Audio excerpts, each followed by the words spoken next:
There is something about standing stones that does something to your breathing, something about the way they rise out of the ground, these enormous slabs of ancient rock, arranged with a precision that feels almost impossible for the hands that supposedly built them. You look at them, and the questions come without permission. Who moved this? Why did they move it? What did they know that we have since forgotten? These are not small questions. They are the kind that sit with you long after you've walked away. And the official answers, the ones printed in the textbooks and displayed on the laminated boards at visitor centres, have never quite felt complete. Not because archaeologists are dishonest people. Most of them are deeply dedicated and fiercely rigorous. But there are things in the stone record of Britain that the mainstream narrative smooths over. Inconsistencies quietly set aside. Evidence that doesn't quite fit the accepted story of who built these monuments, when they built them, and what they were actually for. If you're watching this to fall asleep, that's exactly why I make these videos. Maybe subscribe and let me know. Where are you right now, and what time is it? Tonight we are going to walk through that evidence together. We are going to move slowly and carefully, the way you do when you are trying not to disturb something sleeping. We are going to look at what archaeologists have found, and then we are going to look at what they don't often say out loud at conferences or in grant applications. We are going to ask whether Britain's megalithic landscape, those thousands of standing stones and stone circles and chambered tombs and long barrows scattered across the islands from the tip of Cornwall to the northern reaches of Orkney, whether that landscape contains a story far older, far stranger, and far more connected to the rest of the ancient world than the approved version suggests. This is a story for the dark and the quiet. It is a story best heard when the day has finally gone soft around the edges and your mind is willing to let go of certainty for a little while. So settle in. We have a long way to walk. The island of Britain sits at the western edge of Europe, like a comma pressed against the Atlantic. Today, it is a dense, wired, thoroughly modern place. But strip away the roads and the cities and the railway lines, and underneath all of it, you find something extraordinary. The bones of an older world. And those bones are made of stone. There are more than 1,000 stone circles in Britain alone. More than that, if you count the ones still partially buried or eroded to stumps. There are thousands of standing stones, single monoliths, rising from fields and moors with no obvious structural purpose, just presence. There are hundreds of chambered tombs, underground rooms built from massive slabs, sealed inside long, earthen mounds that have survived 5,000 years of British weather. There are cursus monuments, enormous linear enclosures stretching for miles across the landscape, with no clear function that archaeology has been able to explain to anyone's complete satisfaction. There are henges, circular earthworks with their banks on the outside and their ditches on the inside, a design that makes no sense as a defensive structure, which means they were built for something else entirely. And then there is Stonehenge. Everyone knows Stonehenge, or thinks they do. The postcard version, the silhouette against a dramatic sky, the stones arranged in their horseshoe and circle, the lintels still balanced across the uprights after 5,000 years. You have seen the image so many times that it has become almost ordinary. But Stonehenge is not ordinary. It is one of the most engineered things ever built by human hands in prehistoric Europe. And the story of how it got there, how those particular stones ended up in that particular arrangement in that particular place, is far more complicated and far more contested than the tourist experience suggests. Let's begin, not at Stonehenge itself, but somewhere else. Somewhere that most people have never heard of. In the Paisley Hills of West Wales, about 250 miles from Salisbury Plain, there is a stretch of upland moorland where specific types of spotted dolerite and rhyolite outcrops break through the surface of the earth. These rocks have a particular visual quality. When they are freshly broken, they have a blue-grey sheen that gives them an almost metallic appearance in certain lights. The ancient world called them bluestones, and these are the stones that travelled to Stonehenge.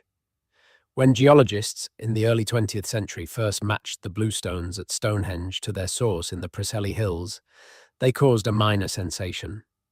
The accepted explanation that quickly developed was that Neolithic people had quarried these stones in Wales and then transported them by raft along the coast and then up rivers to the site on Salisbury Plain.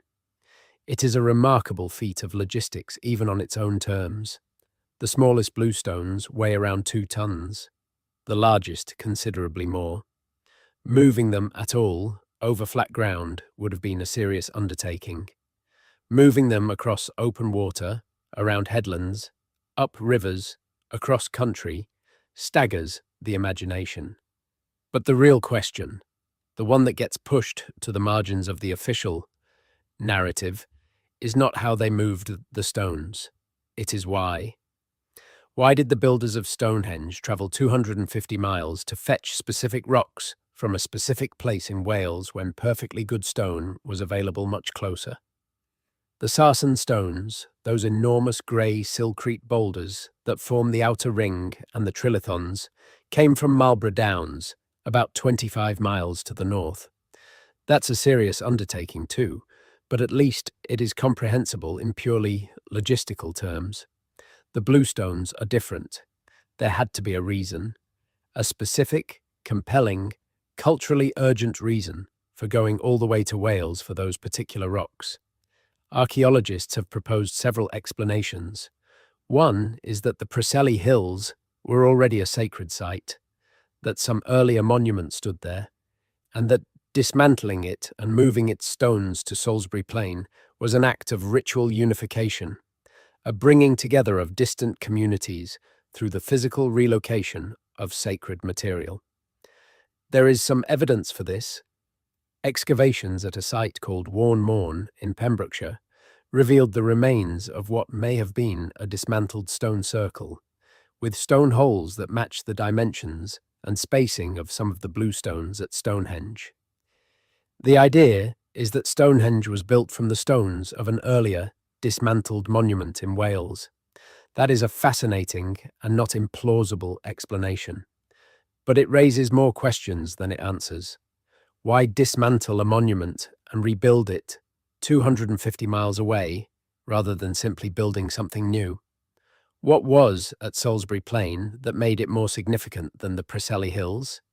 And why, after all that effort, were the bluestones eventually rearranged multiple times over the centuries, moved from one position to another within the monument, as if their exact placement was still being worked out?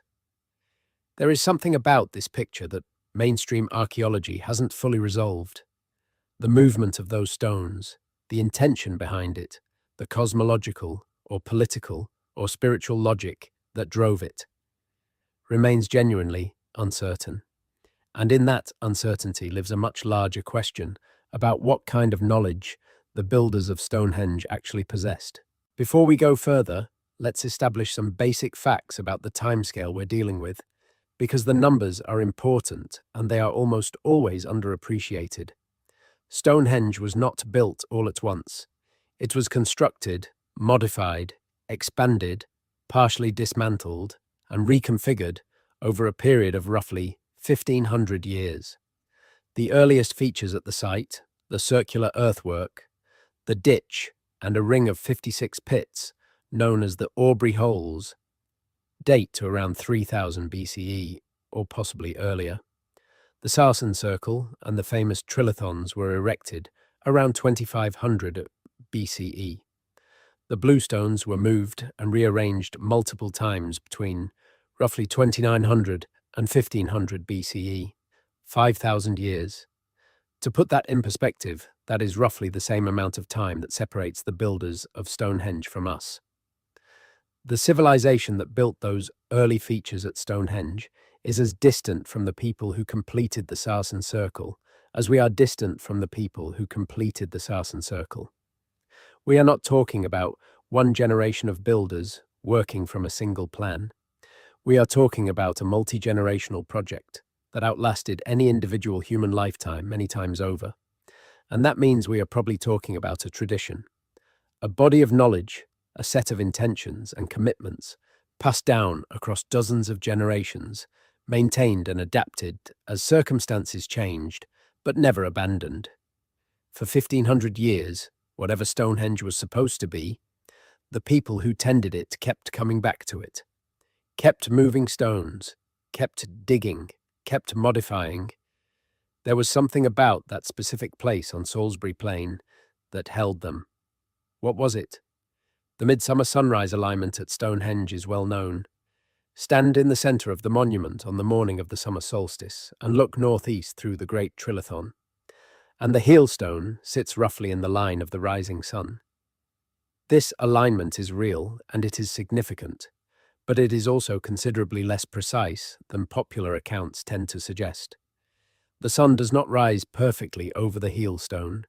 It rises to one side, and the exact relationship between the monument's axis and the solstice sunrise has shifted over the millennia as the stone positions changed.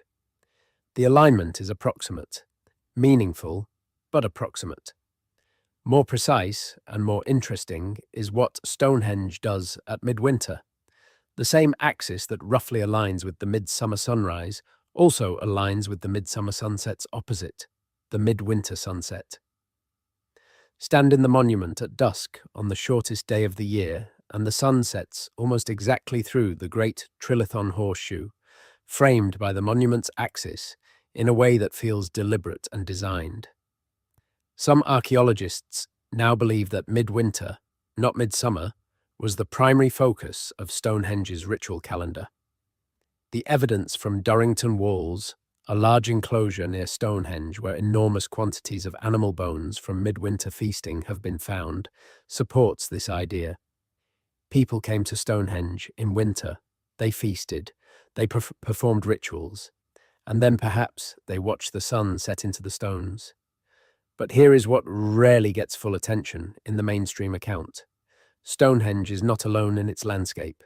It is part of a complex, a dense, layered, carefully arranged ritual landscape that covers miles in every direction, incorporating dozens of monuments, avenues, cursus earthworks, barrows, and features whose relationships to each other are still being mapped. The avenue that runs northeast from Stonehenge follows a natural geological ridge, a periglacial feature left by the last ice age, that happens to align almost exactly with the solstice axis. Some researchers have argued that this natural feature was recognized by Neolithic people as cosmologically significant, that the place was chosen because the landscape itself seemed to point at the sun. If that is true, then the builders of Stonehenge were not imposing their monument on a blank landscape. They were reading the landscape, interpreting it, responding to something they believed was already encoded in the earth. That is a very different picture of Neolithic cognition than the one that appears in most textbooks. These were not simple farmers who stumbled onto stone circles as a side project between harvests. These were people engaged in a sophisticated, sustained, multi-generational project of reading and responding to a landscape they believed was full of meaning. About 6 miles north of Stonehenge, along the line of the avenue, the ground rises to a broad, flat-topped ridge. On top of that ridge, or rather beneath it, because it is now mostly buried and erased by centuries of ploughing, there is the ghost of one of the largest prehistoric monuments in Europe, the Stonehenge cursus, a roughly rectangular earthwork enclosure, 2 miles long and about 100 meters wide, flanked by banks and ditches, sitting silently in the landscape, like a sentence no one has been able to read.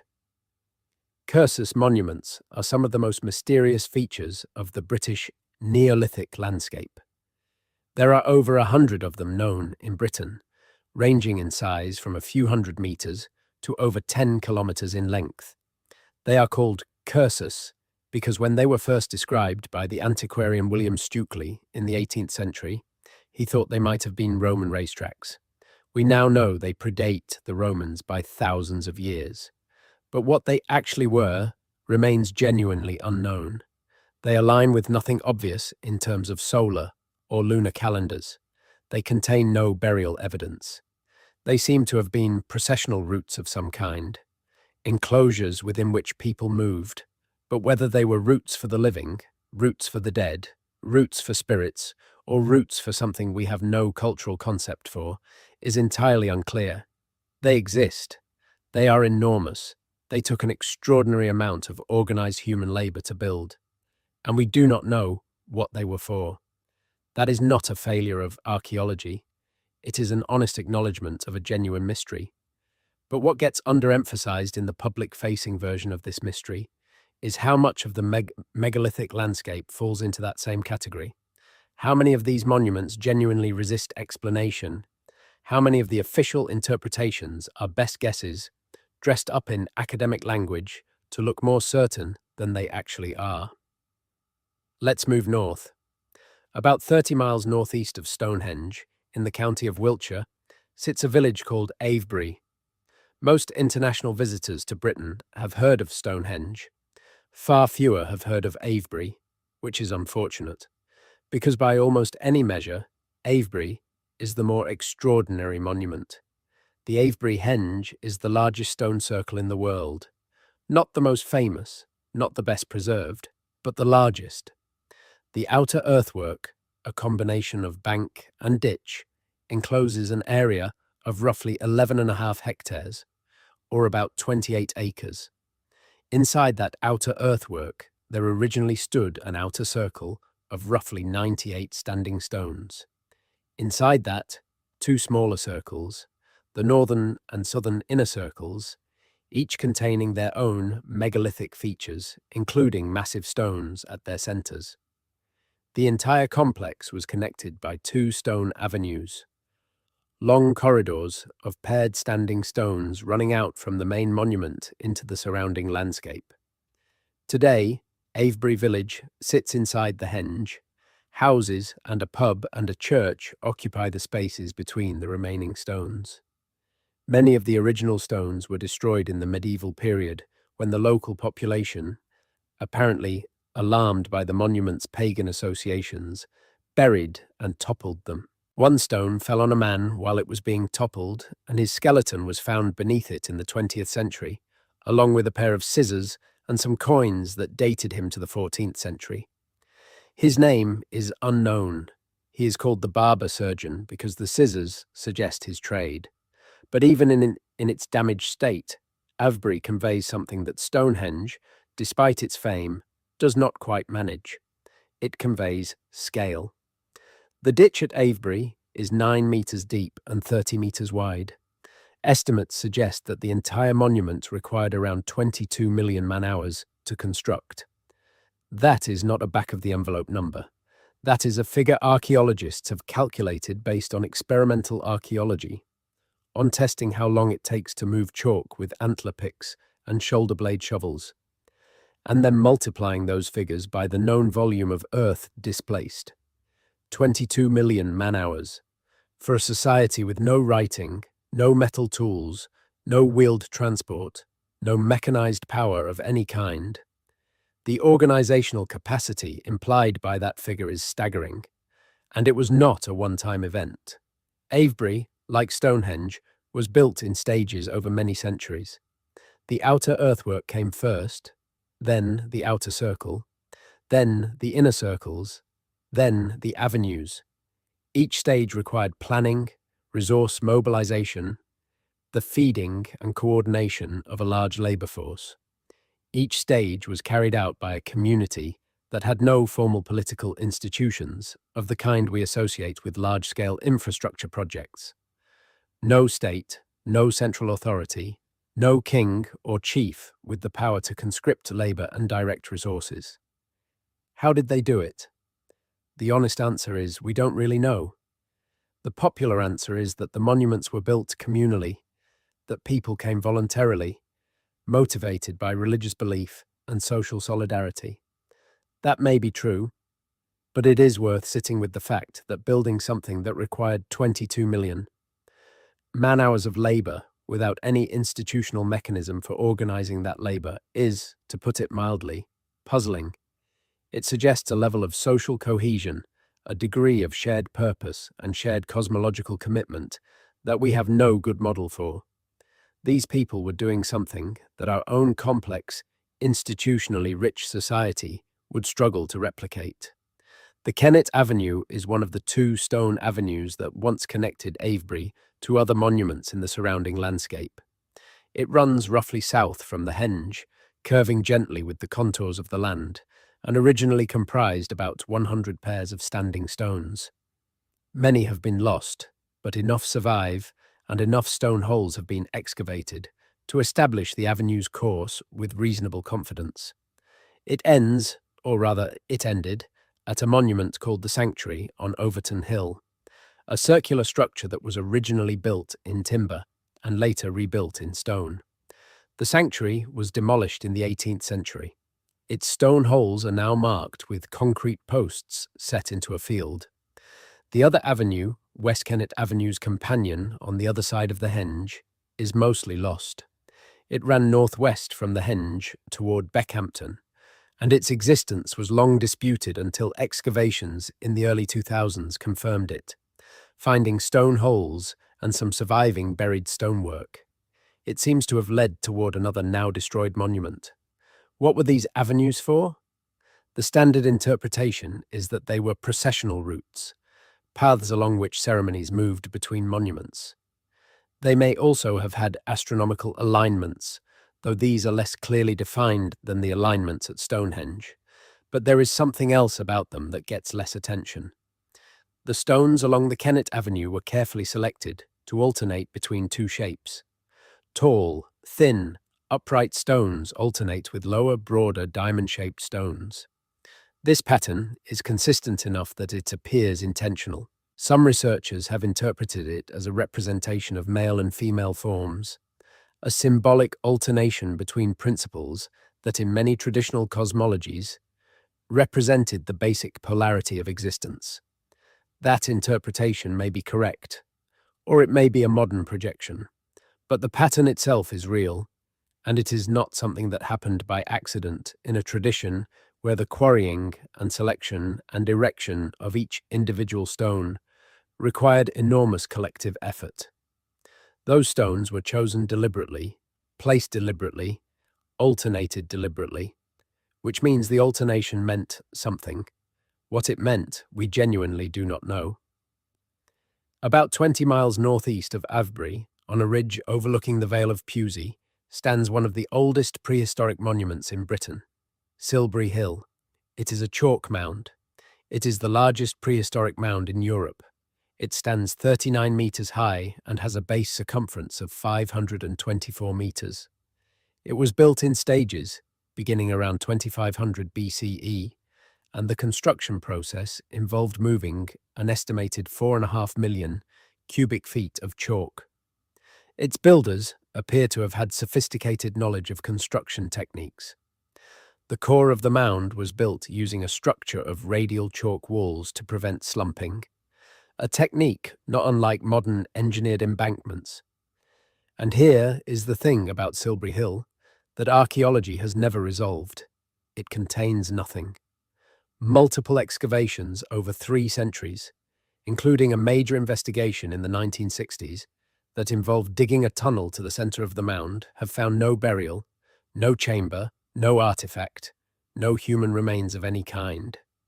Silbury Hill is an enormous, laboriously constructed, carefully engineered mound that appears to have been built simply to be a mound. That is genuinely puzzling. The other great mounds of the prehistoric world, the barrows and tumuli of Britain and Europe and Asia, are burial monuments. They cover the dead. Silbury Hill, as far as anyone can determine, does not. So why build it?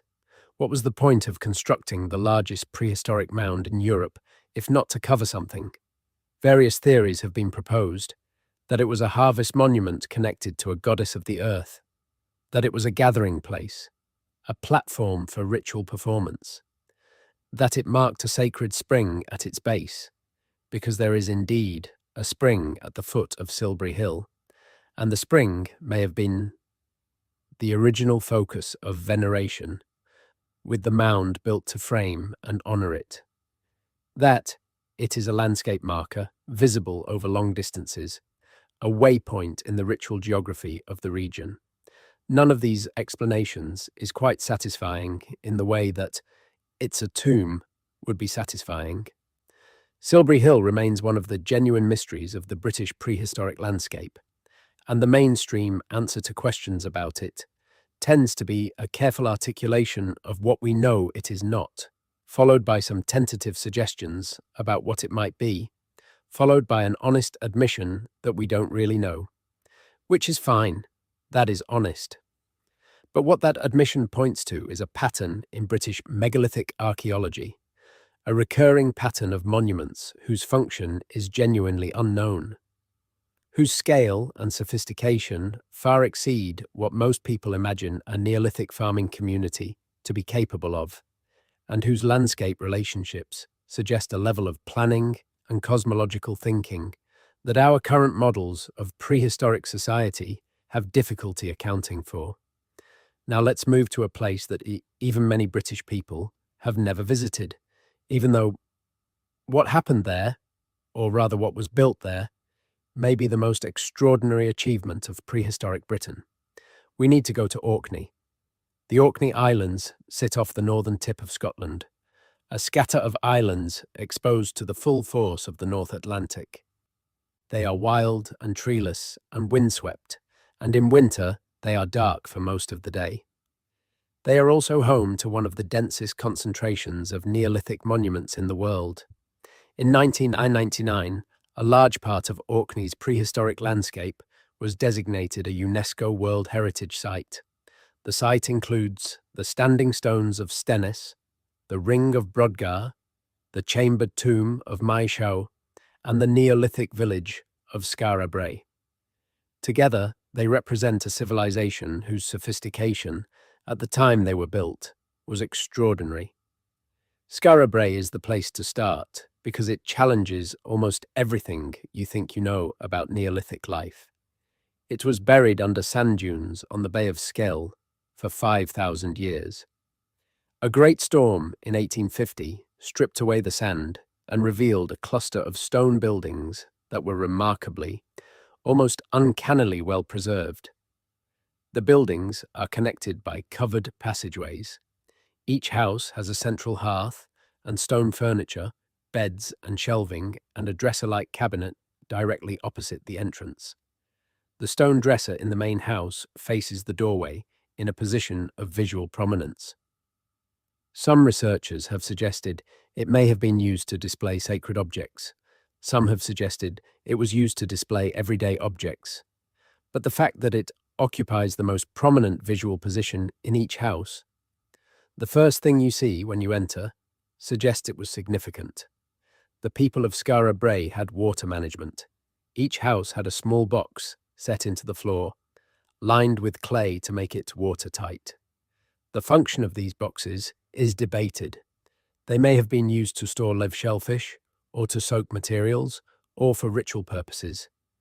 The village as a whole had a drainage system, a network of stone-lined channels that ran beneath the floors and removed waste. These are people we are accustomed to thinking of as primitive, as barely scraping by, as spending every waking hour on food production.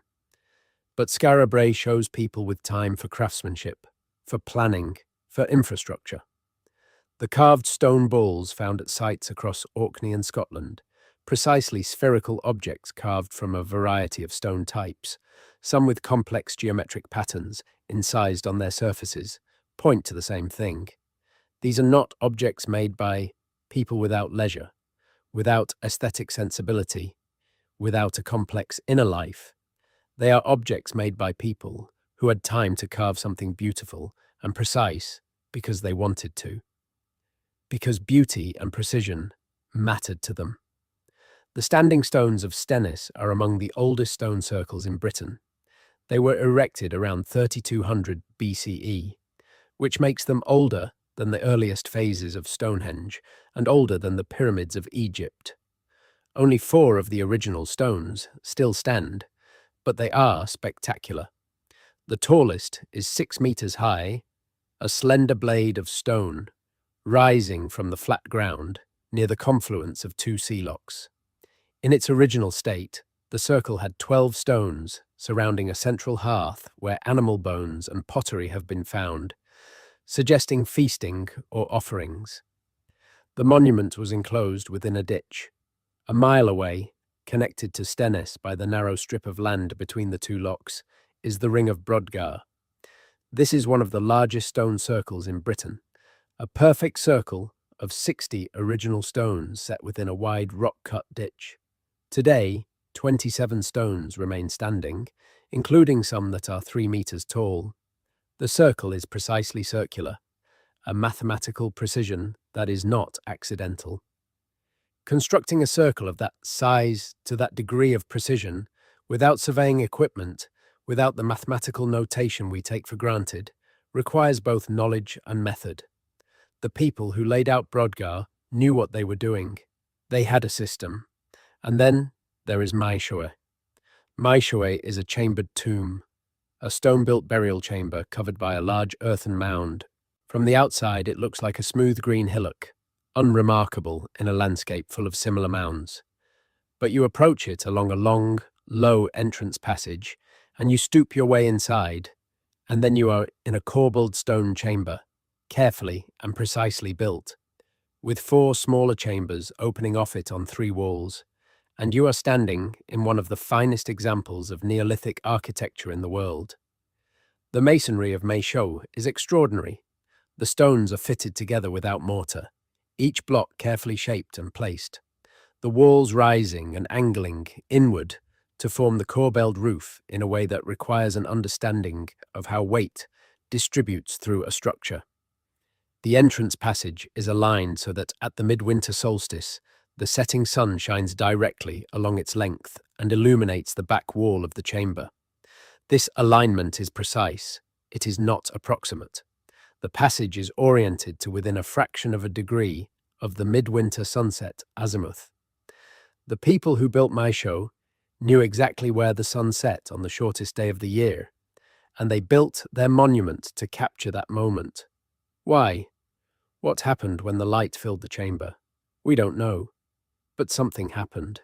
Something was meant to happen. The dead who lay in those side chambers, if they lay there, as they seem to have, would have been touched by the midwinter light.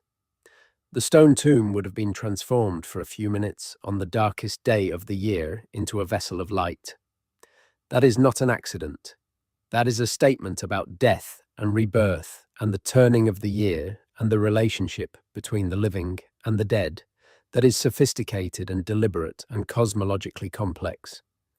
About 5 kilometers north of the Stennis Brodgar complex, excavations beginning in 2003 and continuing for over 2 decades have uncovered something that has quietly revolutionized our understanding of Neolithic Orkney. The site is called the Ness of Brodgar, and what it appears to be is a large, carefully built complex of stone buildings that served as a ceremonial centre, possibly for the entire Orkney archipelago and perhaps for communities much further afield. The Ness of Brodgar sits between the Ring of Brodgar and the standing stones of Stennis on the narrow promontory between the two locks. It is bounded on both ends by massive stone walls, and within those walls are the remains of multiple large buildings, the largest of which is a structure archaeologists have called Structure 10, which has internal dimensions larger than the interior of a Viking longhouse, and whose walls stand to an extraordinary height for a site this age. The buildings were decorated. Fragments of painted stonework have been found, indicating that the walls were coated with pigments. The floors show evidence of repeated resurfacing, of accumulated use over centuries. What was the Ness of Brodgar? The best current interpretation is that it was a kind of temple complex, a site where large gatherings took place, where feasting occurred, where rituals were performed. At the end of the site's use, life, perhaps around 2200 BCE, there appears to have been a final, massive feast. The remains of several hundred cattle have been found in a deposit that appears to represent a single, structured event. Cattle deposited in a particular way. Across the site, as if the final ritual act before the complex was deliberately sealed and abandoned was to consume an enormous number of animals. This is not ordinary. This is not the kind of behavior you expect from a simple farming community. This is behavior that implies complex religious belief, a sophisticated ritual calendar, the ability to organize and provision a large gathering, and a cosmological understanding of endings and transitions that involved very specific, carefully choreographed actions. The mainstream picture of Neolithic Britain is one of small, scattered farming communities, connected by trade and occasional ceremony, but essentially local in their concerns. The emerging picture, driven by discoveries like the Ness of Brodgar and by new genetic and isotopic analyses of human remains, is quite different. Isotopic analysis works by examining the ratios of different isotopes in human bones and teeth. Because different geological regions have different isotopic signatures, and because those signatures are incorporated into bones and teeth as a person grows, isotopic analysis can tell you with reasonable confidence where a person grew up.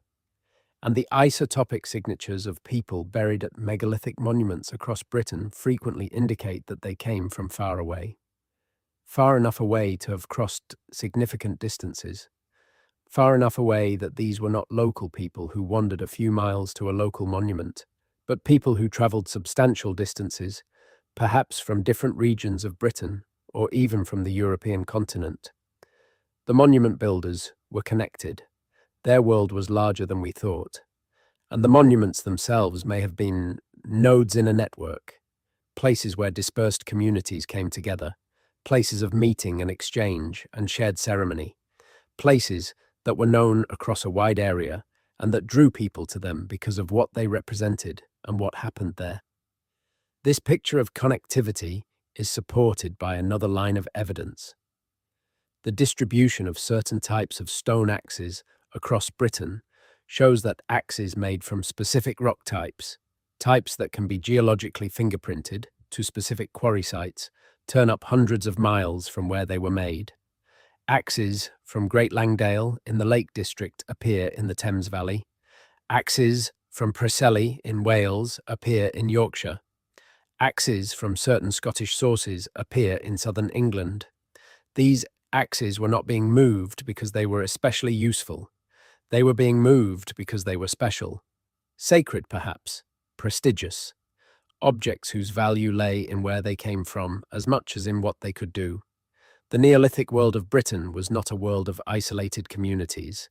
It was a world of networks, of exchange, of shared knowledge and perhaps shared cosmology, maintained and expressed through the building of monuments and the movement of objects.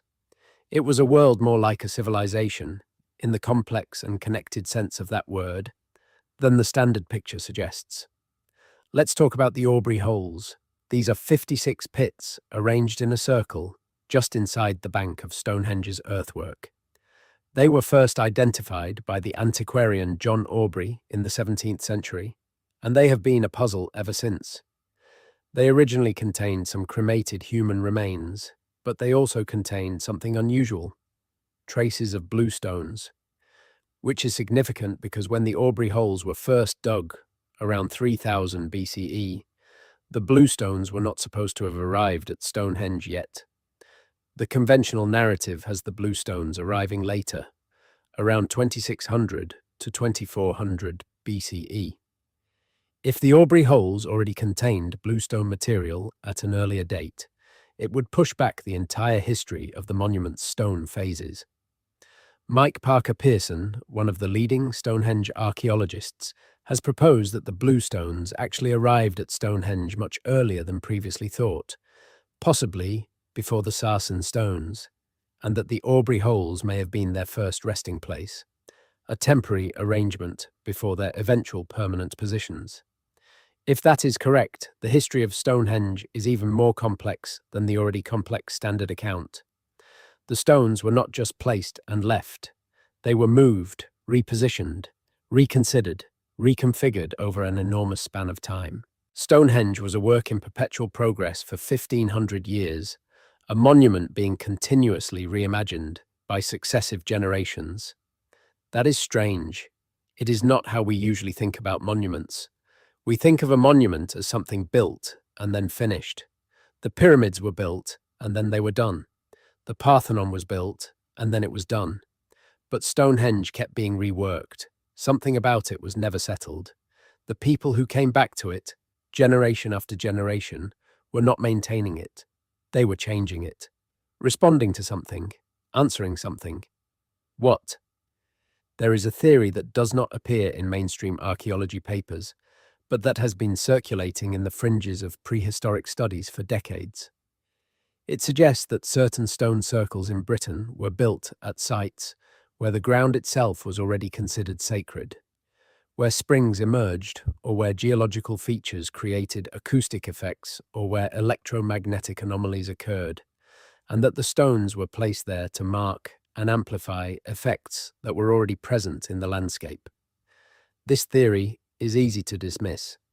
It sounds like the kind of thing that gets published in books with pentagrams on the cover and sold in the crystals section of a New Age bookshop. But there is a kernel of something real inside it. The relationship between megalithic monuments and water is well documented. Many stone circles and standing stones are associated with springs or wells, either in their immediate vicinity or connected to them through the landscape. Avebury has its spring at the base of Silbury Hill. Stonehenge has the River Avon a mile to the east, connected to the monument by the avenue. Many individual standing stones in Wales and Cornwall and Scotland are associated with local springs that were later incorporated into Christian holy wells. There is also the acoustic question. Several researchers have noted that certain stone circles produce unusual acoustic effects, that sounds bounce between the stones in ways that create disorienting echoes or standing waves. Stonehenge has been the subject of acoustic modelling, suggesting that its stone arrangement would have created significant sonic effects during ceremonies, particularly drumming and chanting. The Rollright stones in Oxfordshire have been measured by archaeoacousticians who found unusual patterns of sound reflection. Whether these effects were intentional, whether the builders of these monuments understood sound in a way that influenced their placement and design, is not established. But the effects are real, and it would be extraordinary if they were entirely accidental. The notion of a Neolithic surveying system has been around since the 1960s, when the Scottish professor Alexander Thom conducted a detailed survey of hundreds of stone circles and standing stones across Britain, and proposed that they were laid out using a standardized unit of measurement he called the megalithic yard, approximately 83 centimeters. If Thom was right, then the builders of Britain's megalithic monuments were not working by eye, not working by approximation, but using a standardized measuring system that was consistent across a huge geographic area and a long time span. Thom's work was initially taken seriously. It generated significant debate in the archaeological world, but over time the consensus shifted against him. Critics argued that his statistical methods were flawed, that you could find apparent regularities in random data if you tried hard enough, and that the evidence for the megalithic yard was not statistically robust enough to be convincing. The mainstream view today is that Thom's megalithic yard does not represent a real prehistoric unit of measurement, but not everyone accepts that dismissal. Several researchers, including the authors of studies using more sophisticated statistical methods than were available to Thom, have argued that the evidence for some form of standardized measurement in megalithic construction is stronger than the critics allow. The argument is not necessarily that there was a specific unit called the megalithic yard.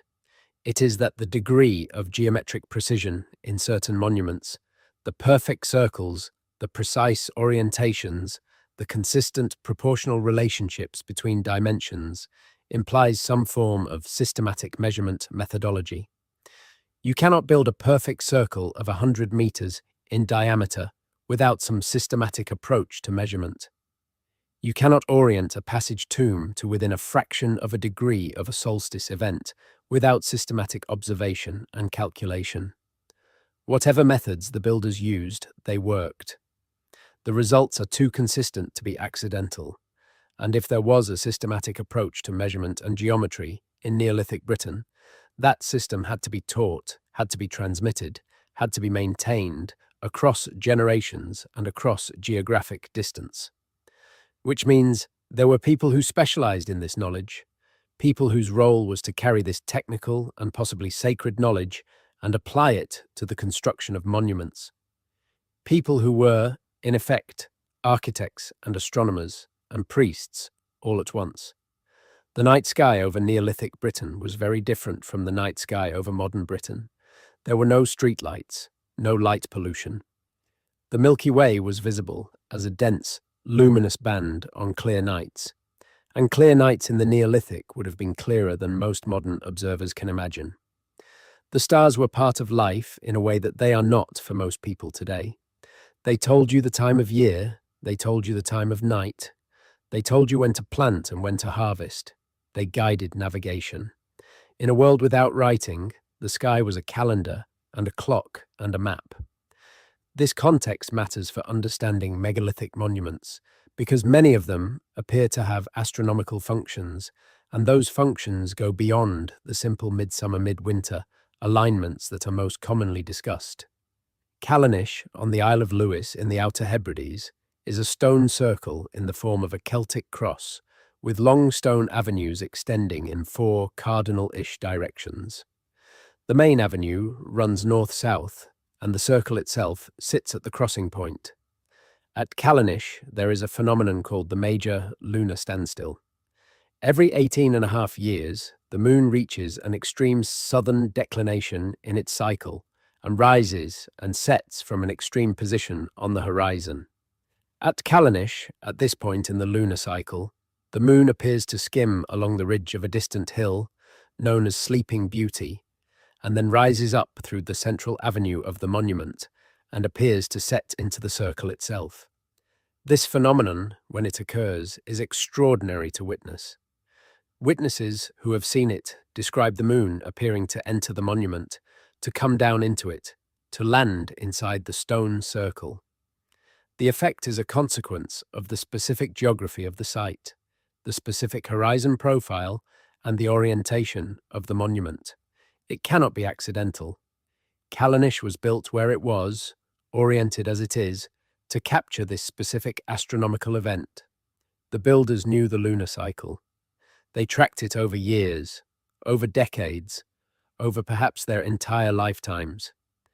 They knew that every 18.5 years, something extraordinary would happen, and they built a monument to frame it, to make it visible, to give it a stage. This is not primitive. This is sophisticated.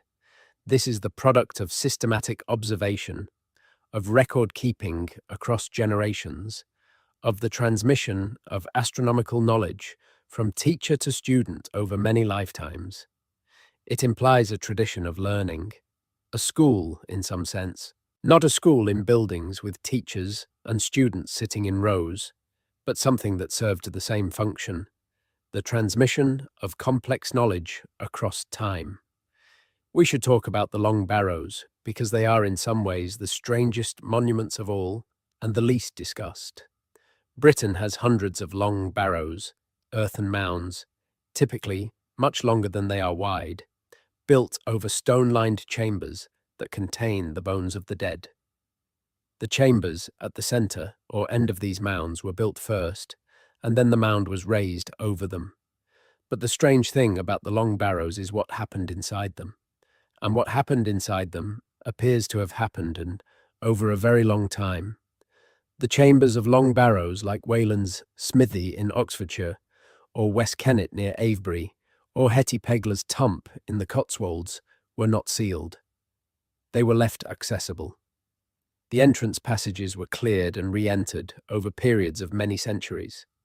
The bones inside were not left undisturbed. They were moved, rearranged, sorted. Skulls and long bones were separated from other remains. Bones of different individuals were mixed together. Some bones were removed from the tomb entirely. Some bones were brought in from outside. What does this mean? One interpretation is that the dead in these tombs were not simply being stored, they were being consulted. They were being maintained as an ongoing presence among the living. The bones of ancestors were being curated, kept available, perhaps used in ceremonies. The dead in a long barrow were not gone. They were still members of the community in some sense, their physical remains kept accessible and engaged with for centuries after their death. This is profoundly different from how most modern Western people think about death and burial, but it is not unusual in the context of global human religious practice. Many traditional cultures maintain complex ongoing relationships with ancestral remains. The specific practice of ancestral bone curation, of sorting and rearranging and borrowing the bones of the dead, points to a system of belief about death and the afterlife and the relationship between living and dead that was not simple. It was elaborated, it had rules, it had practitioners who knew what to do and when and why. And here is the interesting thing about the distribution of these practices. The long barrow tradition of Neolithic Britain belongs to a much wider North Atlantic tradition of megalithic tomb building that extends from Spain up through France, along the coast of Britain, into Scandinavia. The same basic principles, massive stone chambers, earthen or stone mounds, complex treatment of the dead, appear across this huge geographic area. They do not appear in a consistent way in mainland Europe east of the Rhine or in the Near East where the agricultural revolution originated. The megalithic tradition is a specifically Atlantic phenomenon, concentrated along the coasts of Western Europe. That geographic distribution has been used to argue that the megalithic tradition was spread by maritime contacts, by people moving up and down the Atlantic coast in boats, carrying not just goods, but ideas, beliefs, building techniques. The sea, which we tend to think of as a barrier, was in the Neolithic a highway, and the people who travelled that highway carried with them a set of ideas about death and stone and the cosmos that found expression in thousands of monuments from Iberia to Orkney. Now let's go to Cornwall, to a different kind of megalithic landscape. The far southwest of England is one of the most densely monumental regions in Britain. The county of Cornwall alone has hundreds of known prehistoric sites, including multiple stone circles, dozens of standing stones, numerous rounds and cliff castles, and a striking concentration of ancient features, unlike anywhere else in Britain. But the monument I want to focus on is not one that most people know. It is called the Menon Toll, and it is one of the strangest prehistoric structures in Britain. It consists of 3 stones arranged in a line, a round stone with a large circular hole through its centre, flanked by 2 upright stones. The central hold stone is clearly prehistoric in origin, and clearly it was deliberately shaped. Creating a circular hole through a large granite boulder is not something that happens by accident. Someone drilled or ground that hole through solid rock, by hand, using harder stone or abrasive materials over an enormous amount of time. The local traditions around the Menon Toll are extensive. People passed sick children through the hole to cure them. Adults crawled through the hole 9 times against the sun to cure their own ailments. Young women who crawled through the hole could reportedly become pregnant. The stone was a place of healing, of passage, of transformation. These traditions are obviously late additions, products of a medieval or post-medieval folk culture that had inherited a monument without understanding its original purpose. But traditions like this don't emerge from nowhere. The tradition of passing through a holed stone accumulates because the hole was already there, already significant, already part of a landscape in which certain stones were considered to have power. The question of why someone would spend the enormous effort required to create a circular hole through a granite boulder is not one archaeology has definitively answered. The hole is perfectly circular. It is cleanly executed. It is large enough for an adult to pass through. This does not look like an accidental feature or a secondary modification. It looks like a primary design element. The stone was made with a hole in it, so the hole was the point. There are holed stones in several other locations in Britain. The Long Stone at Minchinhampton in Gloucestershire, the stone at Doddington in Northumberland.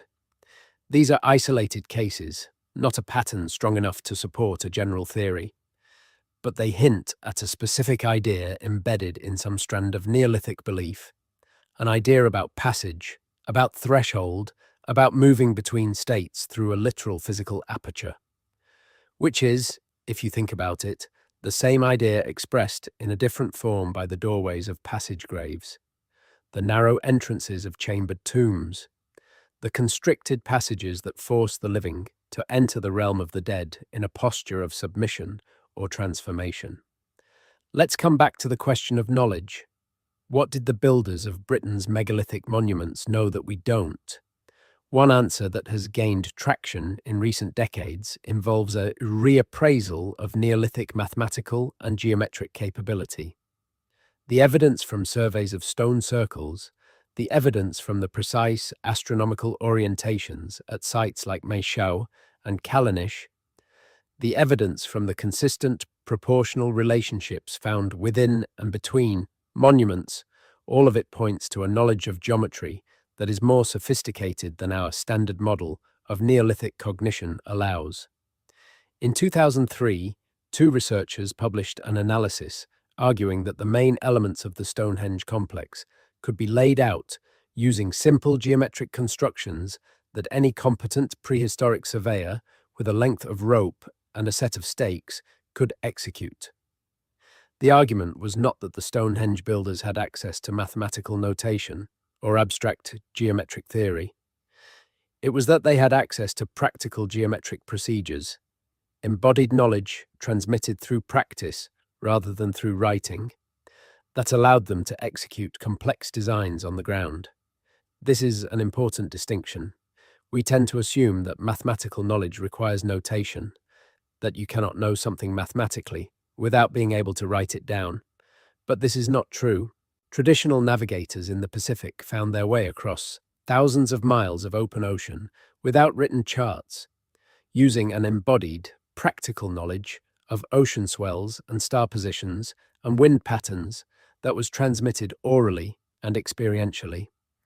Traditional architects in medieval Europe built cathedrals with complex geometric proportions using methods that were largely independent of written mathematical theory. Embodied, practical, transmitted knowledge is real knowledge, even if it leaves no archive. The megalithic builders of Britain had knowledge of this kind. They knew things about geometry and astronomy and construction that they had learned from their predecessors and would teach to their successors. They applied that knowledge over and over, in monument after monument, across generations and across geographic distance. It is not the same as writing it down, but it is real, and in some ways it is more durable, because it does not depend on a library that can burn. One of the more unsettling things about the megalithic record in Britain is what it reveals about the relationship between death and power. The standard narrative presents the long barrow tradition as a form of ancestor veneration, a communal practice in which the dead were honoured and maintained as a collective resource. And that narrative has a lot going for it. The evidence for collective burial, for the mixing of bones, for the apparent democratization of death within the tomb traditions, supports the idea of a relatively egalitarian society in which the dead belong to the community rather than to a lineage or a ruling class. But newer genetic research has complicated this picture. Ancient DNA analysis of individuals buried in certain Neolithic monuments has revealed something striking. In several cases, the people buried in the same tomb, the people whose bones are mixed together, are not genetically related to each other in the way you would expect if they came from a single community living in the same area. Some of the individuals share DNA suggesting close biological relationship, but others do not. Some come from populations that were geographically quite distant. This could mean several things. It could mean that the community using a particular tomb was itself heterogeneous, composed of people from different places who came together at this site. It could mean that the tomb was used by a regional community spread across a wider area than a single village. It could mean that certain individuals from elsewhere were brought to this monument specifically for burial, perhaps because of who they were or what they represented. And in at least one case, the genetic evidence suggests something more pointed. A study published in 2019, looking at ancient DNA from Neolithic sites, including monuments in Orkney, found that in later Neolithic contexts, certain sites show evidence of what the researchers described as high levels of relatedness among the individuals buried there. Specifically, they found evidence of what appears to be a high-status lineage, a family that was burying its dead, preferentially, at a particular monument over multiple generations. This is not the communal, egalitarian burial suggested by the bones. This is a dynasty. The later Neolithic in Britain may have seen a transition from relatively egalitarian communal traditions to something more hierarchical, more lineage-based, more politically organized. The monuments of this later period, including Stonehenge's Sarsen Circle, are larger, more labor-intensive, and more precisely engineered than their predecessors. They also show less evidence of collective burial and more evidence of the concentration of power and knowledge in particular groups or lineages. Whatever Stonehenge was for in its later phases, it may have been partly for the glorification or the legitimation of specific social elites. This brings us to one of the most contentious questions in British prehistoric archaeology. What happened to the Neolithic people who built these monuments around 2500 to 2200 BCE? Something dramatic happened to the population of Britain. The genetic record is unambiguous. The people who had been living in Britain for more than 1,000 years, the people who had built Stonehenge and Avebury and Callanish and Maeshowe, were almost completely replaced. New people arrived, people associated with what archaeologists call the bell beaker culture, named for a distinctive type of pottery shaped like an upturned bell. These people came initially from the continental mainland, and they brought with them new technologies, including metalworking, new burial practices, including individual graves, often containing weapons and drinking vessels, and a new genetic profile that appears to have dominated the British population almost completely within a few generations. The ancient DNA evidence suggests that within a period of perhaps 400 to 600 years, the genetic ancestry of the people living in Britain shifted from predominantly Neolithic to predominantly bell beaker, with Neolithic ancestry declining to less than 10% of the total gene pool. This is one of the most dramatic population replacements in European prehistory, comparable in scale to what happened in the Americas after European colonization. We do not know how this happened. The ancient DNA does not come with a narrative. It could have been violent conquest. It could have been a more complex process of migration and intermarriage in which the newcomers' higher social status or greater economic resources gave them a demographic advantage that over generations overwhelmed the existing population. It could have been that the Neolithic population was already weakened by disease or ecological stress, and that the bell beaker people moved into a depleted landscape. We genuinely do not know. But here is what makes this replacement significant for the question we started with. The people who completed Stonehenge, who erected the Sarsen Circle and the great trilithons, the phase of the monument that we most associate with the iconic image, were almost certainly bell beaker people, not Neolithic people. The people who started Stonehenge and the people who finished it were not the same people in any genetic or cultural sense. Whether the bell beaker people understood what the monument was supposed to be, whether they maintained any continuity with the traditions of their predecessors, or whether they used and modified the monument for purposes of their own that had little to do with the original intentions, is an open question. This is a haunting thing to sit with. Stonehenge, the symbol of British prehistoric achievement, may have been completed by people who were not, in any meaningful cultural sense, the descendants of those who began it. The tradition may have been interrupted. The knowledge may have been broken. What we see today may be a monument that was begun with one set of intentions, modified and repurposed, and ultimately completed by people with a quite different set of intentions, both groups working on the same stones across a 1500-year span of time. The question of European connectivity in the Neolithic and early Bronze Age is one that mainstream archaeology has been grappling with for decades, and the answers keep getting more surprising. The traditional picture was of regional cultures developing more or less independently, with occasional long-distance contacts. The emerging picture is of extensive, sustained maritime connections across the Atlantic fringe and across the North Sea. Consider the spread of the megalithic tradition itself.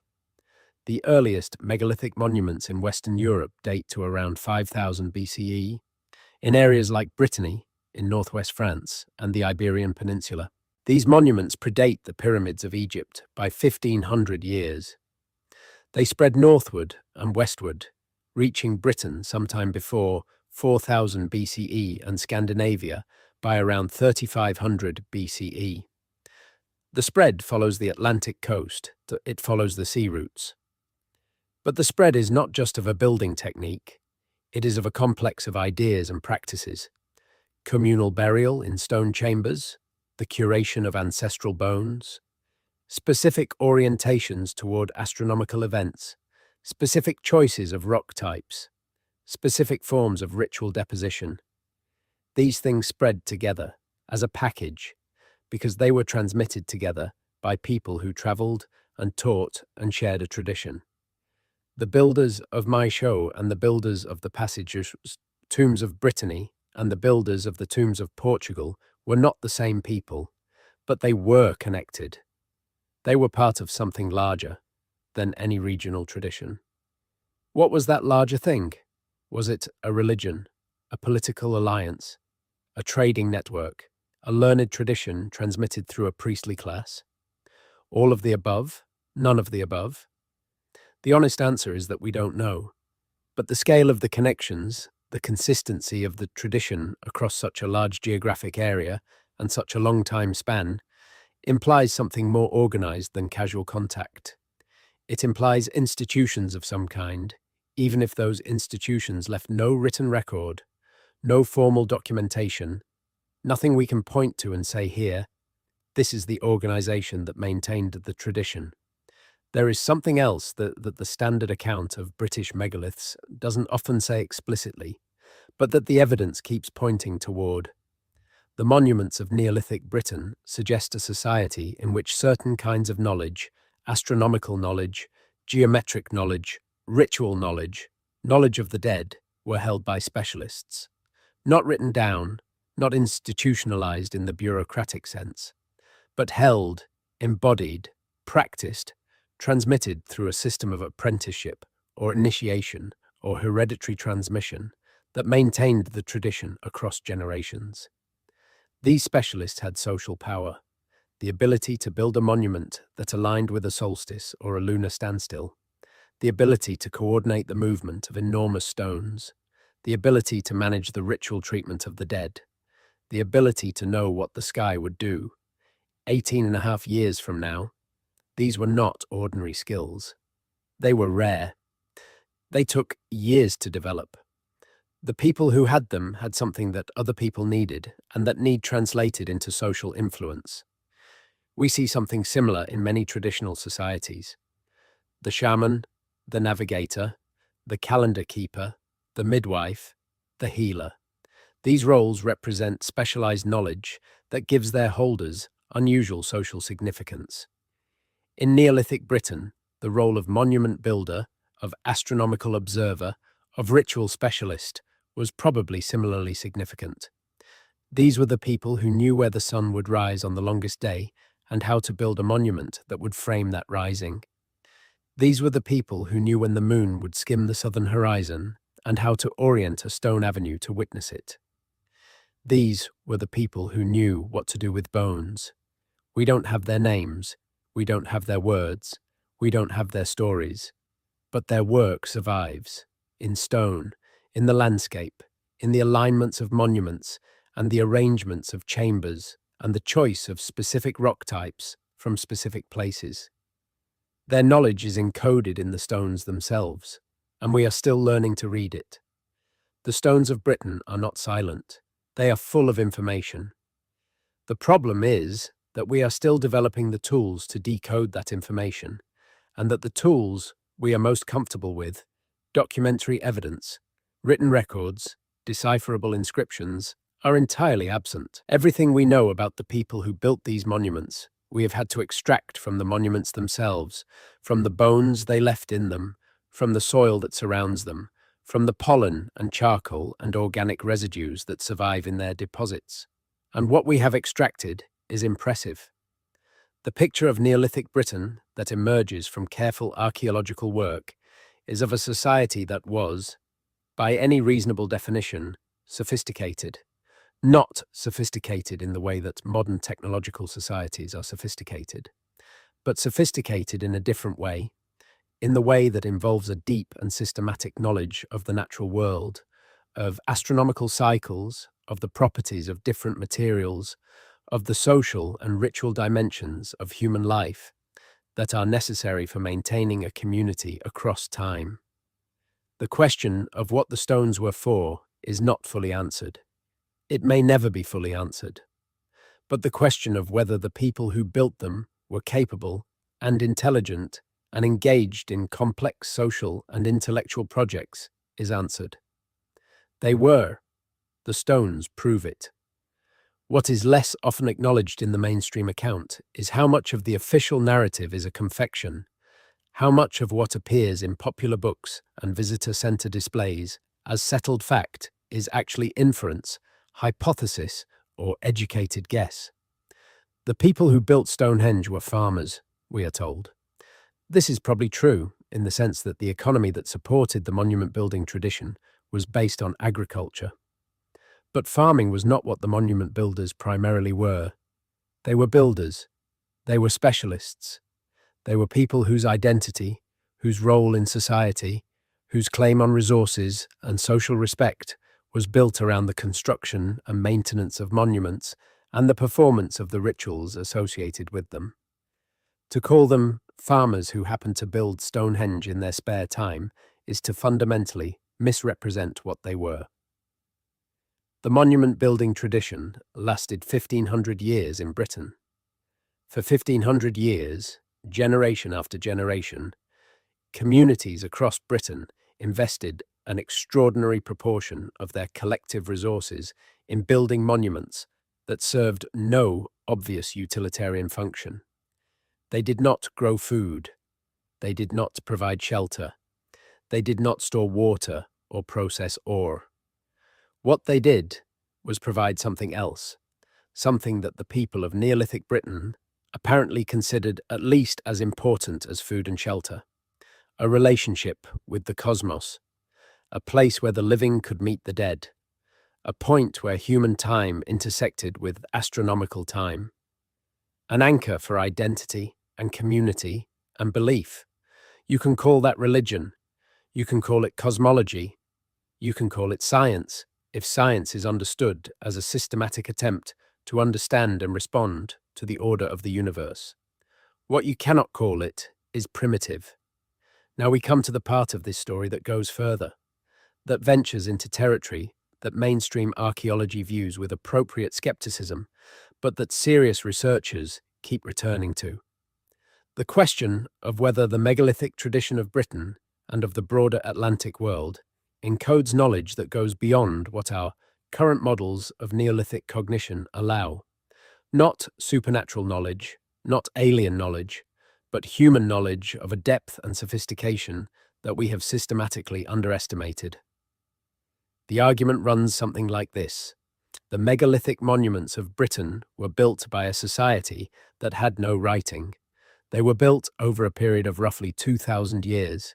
For 2,000 years, specific astronomical alignments were maintained. Specific geometric relationships were executed. Specific materials were chosen from specific locations. Specific ritual practices were performed in specific ways. None of this was written down. All of it was transmitted orally, experientially, through practice and apprenticeship. For this to work, for this tradition to remain coherent across 2,000 years without writing, the society that maintained it had to have extraordinarily effective mechanisms for the transmission of complex knowledge.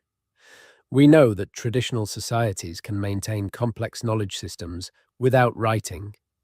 The oral traditions of many indigenous cultures encode detailed ecological, geographical, astronomical, and historical knowledge that has been transmitted across hundreds of generations.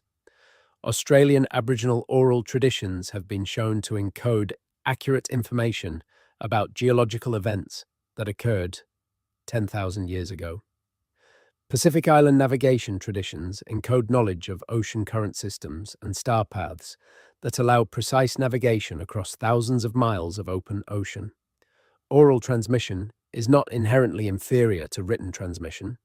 It is different, and for some kinds of knowledge, particularly embodied, practical, contextually embedded knowledge, it may be more effective. The megalithic tradition was sustained by something like this: a system of oral and experiential transmission that kept specific knowledge alive across generations, that trained successive cohorts of specialists, that maintained the coherence of the tradition across the enormous geographic extent of the Atlantic megalithic world. This is not mystical, it is not supernatural. It is human cognitive capacity applied to a specific and demanding task. But the nature of that knowledge, its depth and its range, is genuinely impressive. And the evidence from the monuments themselves suggests that the people who built them understood things about the sky, about the earth, about materials and structure and geometry that we have been slow to credit them with. In the 1960s and 1970s, a wave of researchers, inspired partly by Alexander Thom's work and partly by a broader cultural moment of questioning received wisdom, began arguing that the megalithic monuments of Britain encoded a sophisticated astronomical knowledge system, one that went beyond the tracking of simple solar events to include the tracking of the lunar cycle in its full 18.5-year complexity, the prediction of eclipses, and perhaps the construction of something like a lunar calendar of considerable precision. These arguments were largely rejected by mainstream archaeology, not primarily because the evidence was bad, but because the implications seemed too large. If Neolithic people in Britain were predicting eclipses, they were doing something that required mathematical sophistication that the archaeological record, at the time, provided no other evidence for. The monuments were the only evidence for this level of knowledge, and using the monuments as evidence for the knowledge that explains the monuments is a circular argument. But the circularity is partly a product of what has survived. The soft evidence, the verbal tradition, the numbers, the methods, the accumulated astronomical observations, all of that is gone. What survives is the stone. And the stone, if you look at it carefully, keeps suggesting levels of sophistication that the mainstream model of Neolithic society struggles to accommodate. Consider the lunar standstill phenomenon at Callanish again. For the builders of Callanish to have oriented their monument to capture the extreme southern moonrise associated with the major lunar standstill, they had to know that this event occurred. They had to observe it. They had to recognize it as a repeating phenomenon with a cycle of roughly 18.5 years. They had to communicate this knowledge across generations, because 18.5 years is longer than the typical apprenticeship period and certainly longer than the construction period of a single monument. They had to orient their monument to a specific azimuth based on their observation of where, precisely, the moon rose at standstill, given the specific horizon geometry of the Callanish site. This is not simple. This is not something that happens by accident or by casual observation. This is systematic, long-term, multi-generational astronomical monitoring applied to a specific engineering problem. The people who built Callanish were astronomers, in any meaningful sense of that word, even if they had no mathematical notation, no formal theory, no institution called an observatory. They observed the sky.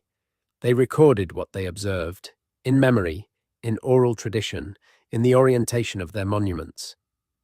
They applied that observation to the design and placement of what they built. We should stop being surprised by this. We should start from the assumption that the people who built these monuments were at least as intelligent as we are, at least as capable of sustained systematic observation, at least as motivated by the desire to understand the order of the cosmos. We should stop measuring their knowledge against our knowledge and start trying to understand their knowledge on its own terms. The deepest mystery of the British megalithic tradition is not the mechanics. It is not how the stones were moved, or how the circles were laid out, or how the chambers were oriented. The mechanics are impressive, but in principle understandable. With enough people, enough time, enough organization, the mechanics are achievable. The deepest mystery is the motivation. Why did they do it? What were they trying to achieve? What understanding of the world? What cosmological framework? What set of beliefs about the nature of reality and the relationship between human beings and the universe drove generation after generation to invest so much of their collective life in building things of stone? We cannot recover the words. We cannot hear the stories they told about the monuments, the myths that explained why the blue stones had to come from Wales, why the trilithons had to be arranged in a horseshoe, why the entrance to the tomb had to face the midwinter sunset. Those stories are gone. The language they were told in is gone. The people who told them are gone.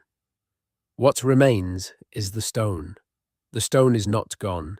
It has been there for 5,000 years, and it will be there for 5,000 more.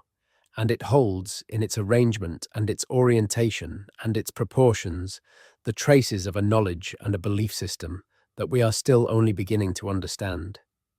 The stone remembers what the people forgot. We are still learning to listen to it.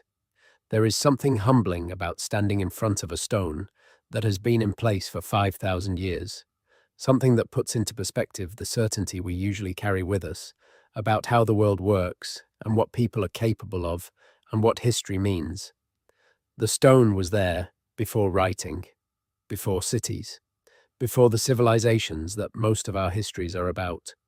And it will be there after all of that is gone. The people who built it had no context that included us. They had no concept of the 20th century, or of archaeology, or of DNA analysis, or of any of the tools we are now using to try to understand them. They built what they built for reasons that were real and important and meaningful to them, and then they died, and their children and grandchildren and great-grandchildren kept building, kept maintaining, kept returning to the stones, and then eventually they stopped. And for centuries the stones stood in fields and on moors and on hilltops, slowly tipping, slowly sinking, slowly becoming part of the landscape again, until people like us started asking questions. We are still asking the questions. The answers are still coming. And in the space between the questions and the answers, in that wide open, uncertain territory, the stones stand. Patient and permanent and full of a knowledge we are still learning to read. Let's come back to specific places. Because the experience of individual monuments, visited slowly and carefully, is what turns the abstract into something felt. West Kennet Long Barrow stands on a ridge a mile south of Silbury Hill, overlooking the Vale of Pewsey. It is one of the largest and most impressive Neolithic chambered tombs in Britain. The forecourt is flanked by enormous sarsen stones, some of them 3 meters tall. Beyond the forecourt, the entrance passage leads into the mound, where 4 side chambers and a terminal chamber contain the disarticulated remains of at least 46 individuals, spanning a range of ages from infants to the elderly. The tomb was in use for over 1,000 years. The bones were repeatedly rearranged. Skulls and long bones were separated and sorted. Some material was removed and some material was added.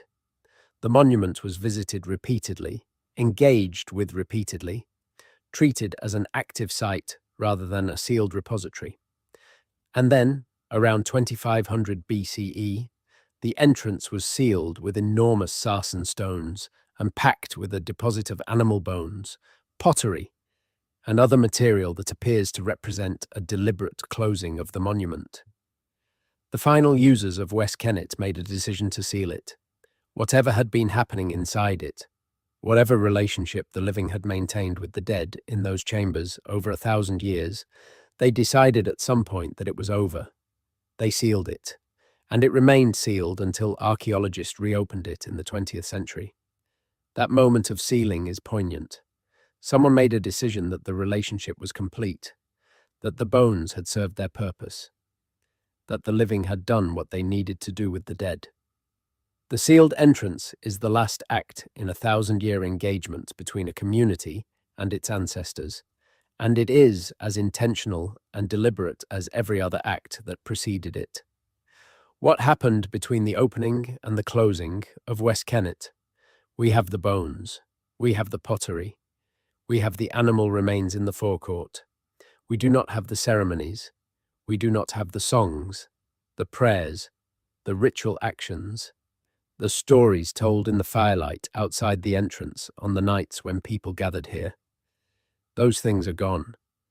What remains is enough to know that something important happened here, repeatedly, for a long time, and that it mattered enough to maintain and return to, and finally, deliberately, to end.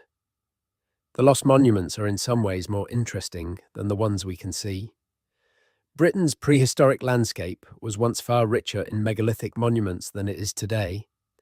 The great majority of standing stones and stone circles that were built have been destroyed, dismantled, ploughed away, quarried for building material, or buried under later construction. What we see today is a remnant, perhaps a 10th or a 20th of what was once there. We know some of the lost monuments from the historical record. Stockley and other 18th century antiquarians documented stones that were still visible in their day but have since disappeared.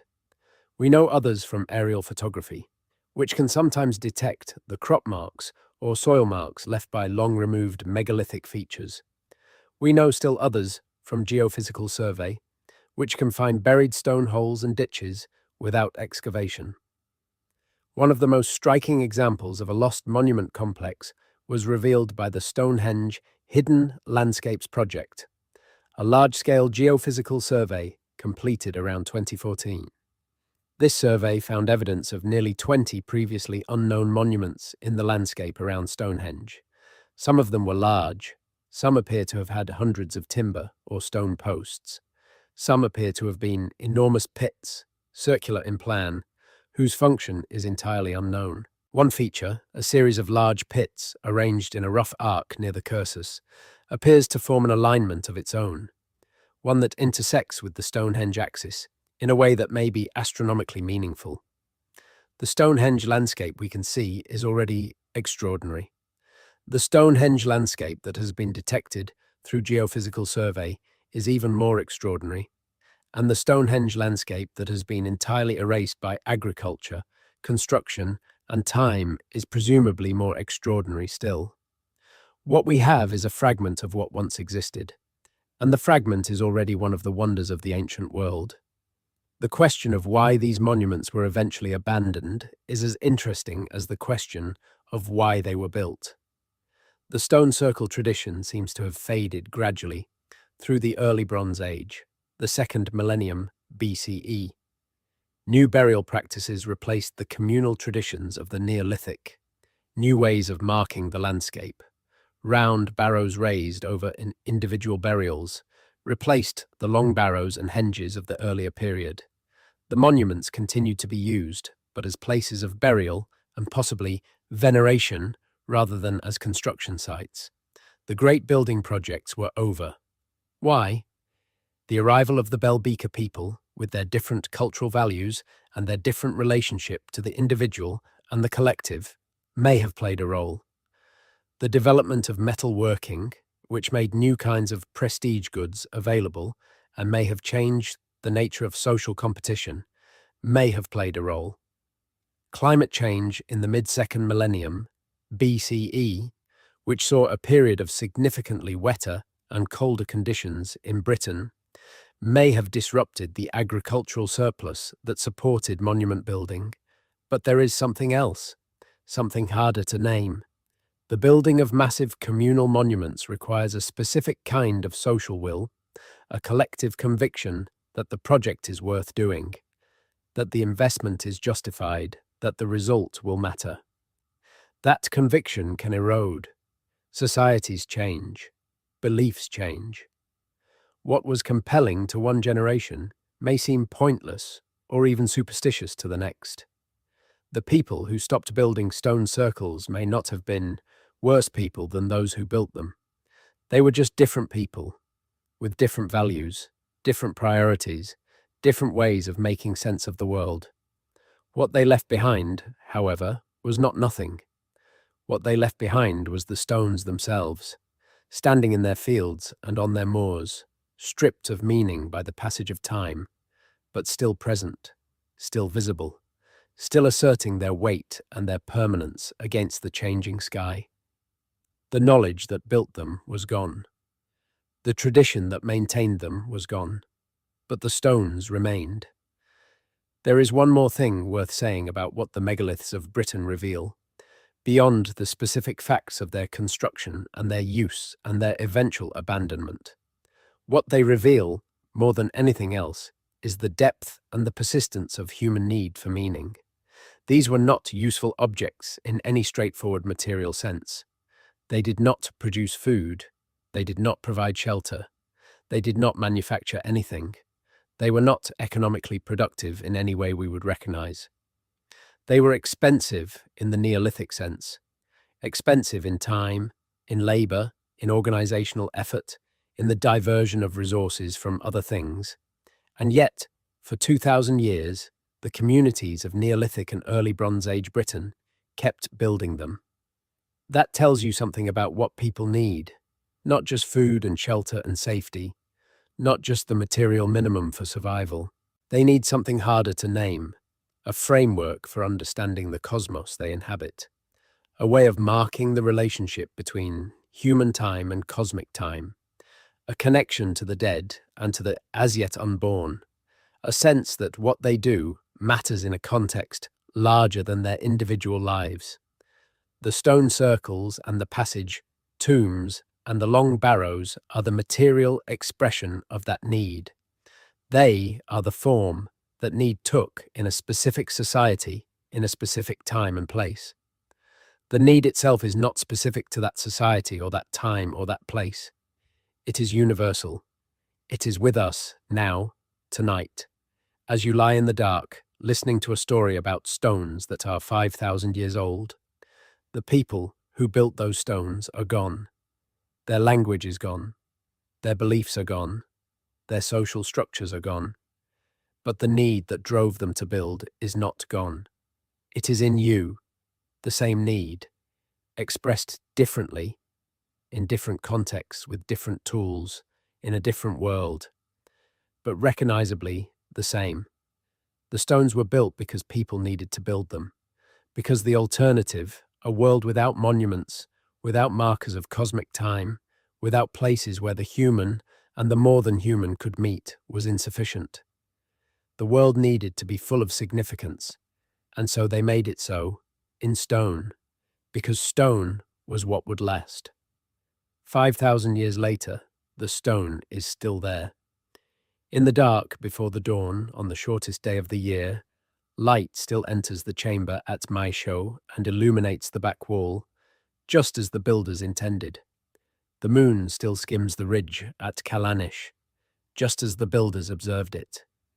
The axis of Stonehenge still points toward the midsummer sunrise and the midwinter sunset, just as the builders aligned it. The intention has outlasted the people who held it. The knowledge has outlasted the people who held it. The stones have outlasted everything except the need that built them. This is what archaeologists won't often say, not because it isn't true, but because it is the kind of thing that is hard to put in a grant application. The monuments of Neolithic Britain are not primarily interesting as puzzles to be solved. They are primarily interesting as expressions of a kind of human ambition and a kind of human need that is as present and as urgent now as it was 5,000 years ago. The puzzle is real and worth pursuing. The astronomical alignments, the construction logistics, the genetic histories, the ritual practices, all of it matters, and all of it is worth understanding better. But the reason any of it matters is not the puzzle. It is what the puzzle points to. It points to a world in which human beings looked at the sky and decided to build something that would connect them to it, in which they looked at the dead and decided to build something that would keep them present, in which they looked at the community around them and decided to build something that would make it cohere, in which they looked at the future and decided to build something that would last. They were right that it would last. The stones are still there, and in a way that is hard to fully articulate, the people who built them are still there too, in the stones they chose and shaped and placed, in the alignments they calculated and maintained, in the shapes they traced on the ground that are still legible from the air. They are in the stone, and when you stand inside a stone circle, or at the entrance to a passage tomb, or at the foot of a standing stone rising from a field, and you look at it and feel that unnamed thing that these places reliably produce, that mixture of scale and age and significance and mystery, you are touching what they built. You are standing in contact with an intention that is 5,000 years old and still intact. You are receiving what they sent. That is not small. That is not just archaeology. That is an encounter across time, across the full span of recorded history, and then back further, back into the deep past, before writing, before cities, before almost everything we use to mark where we are in the story. The stones don't care about any of that. They were there before it began. They will be there after it is over. And in the meantime, they stand, patient and permanent in the rain and the wind and the dark. Full of knowledge we are still learning to read, full of a need we still recognize, full of the silence of 5,000 years, which is not emptiness but density, not absence but presence. Tonight, somewhere in Britain, in a field in Wiltshire, or on a moor in Cornwall, or on a hillside in Orkney, the wind is moving through the stones. The sky is doing what the sky does, rotating slowly around its northern axis. The stars wheeling in their ancient courses. The moon in whatever phase it is in moving through its complex cycle. The stones are doing what the stones do, standing, being there, holding their positions across the slow turn of geological time. And in the morning, when the sun rises, it will rise where it rises. And on the longest day of the year, if you are standing in the right place at the right time, the light will enter the monument that was built to receive it, just as it has done every year for 5,000 years, just as it will continue to do after all of us are gone. That is what the megaliths of Britain are. Not puzzles, not tourist attractions, not national symbols, not evidence for or against any particular theory of prehistoric civilization. They are places where human intention met the cosmos and built something that lasted. They are the oldest objects of human meaning in the world, and they are still here. The questions they raise are not going away. How did they do it? And why? And what did it mean? And what happened to the knowledge? And why were the bluestones carried from Wales? And what happened in the dark chambers when the midwinter light came in? And who were the people who came from far away to be buried in monuments far from home? These questions are real, and they are worth asking, and the answers, where they can be found, are fascinating and surprising and always more complex than the first simple answers suggest. But there is another question underneath all of those questions, not about the stones, about us. What does it mean that we keep asking? What does it mean that 5,000 years later, on a dark night, with the noise of the world faded out, people lie in the dark and listen to stories about standing stones and passage tombs and lunar standstills? What need of ours is being met by the asking of these questions? What in us is reaching toward these stones, these silent monuments in the fields and on the moors and on the hilltops of Britain? Maybe it is the same thing that built them in the first place, the need to stand in relation to the cosmos, the need to feel that the world is full of meaning and that human beings are part of that meaning, the need to know that what matters is not just the next day or the next year, but the long arc of time across which human beings have always been trying to understand where they are and why. The megaliths are the oldest surviving evidence of that trying. They are evidence that it is not new, this need, that it is as old as the species, that it has always been here, this reaching toward meaning, this building of monuments to the unknown, this patient watching of the sky. The stones stand, the questions remain, and somewhere in the space between the stones and the questions, something that is not quite an answer, but is something like a recognition, moves like the midwinter light through the entrance of a very old tomb, briefly illuminating the walls before the day turns and the darkness returns. Sleep well. The stones will be there in the morning, the same as they have been every morning for 5,000 years. They are not going anywhere, and neither, it seems, is the mystery they carry. Something worth returning to before we let this night close is the sheer diversity of the megalithic tradition in Britain. We have talked about Stonehenge and Avebury and Callanish and Maeshowe and the Ness of Brodgar and West Kennet and Silbury Hill. But these are the famous sites. They are the places that appear in the guidebooks and the documentaries and the school curricula. They represent the peak of the tradition, the most elaborate expressions of a building impulse that was widespread and deep and long-lasting. But there are thousands of smaller, quieter, less studied sites scattered across Britain. Standing stones in the middle of fields with no associated earthworks or circles, just a single stone rising from the grass. 3 meters tall, 4 meters, its purpose entirely unknown. Stone rose on Dartmoor, some of them extending for over 3 kilometers. Lines of low stones running across the moor in directions that may or may not have astronomical significance. Their ends sometimes marked by blocking stones or small cairns. Their purpose deeply unclear. Cup and ring marks on outcrops of rock across Scotland and northern England. Geometric patterns pecked into the stone surface.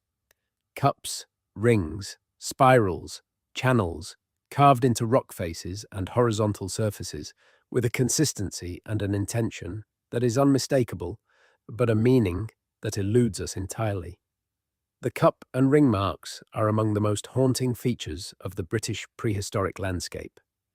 They appear on natural outcrops, on the surfaces of standing stones, on the capstones of burial chambers.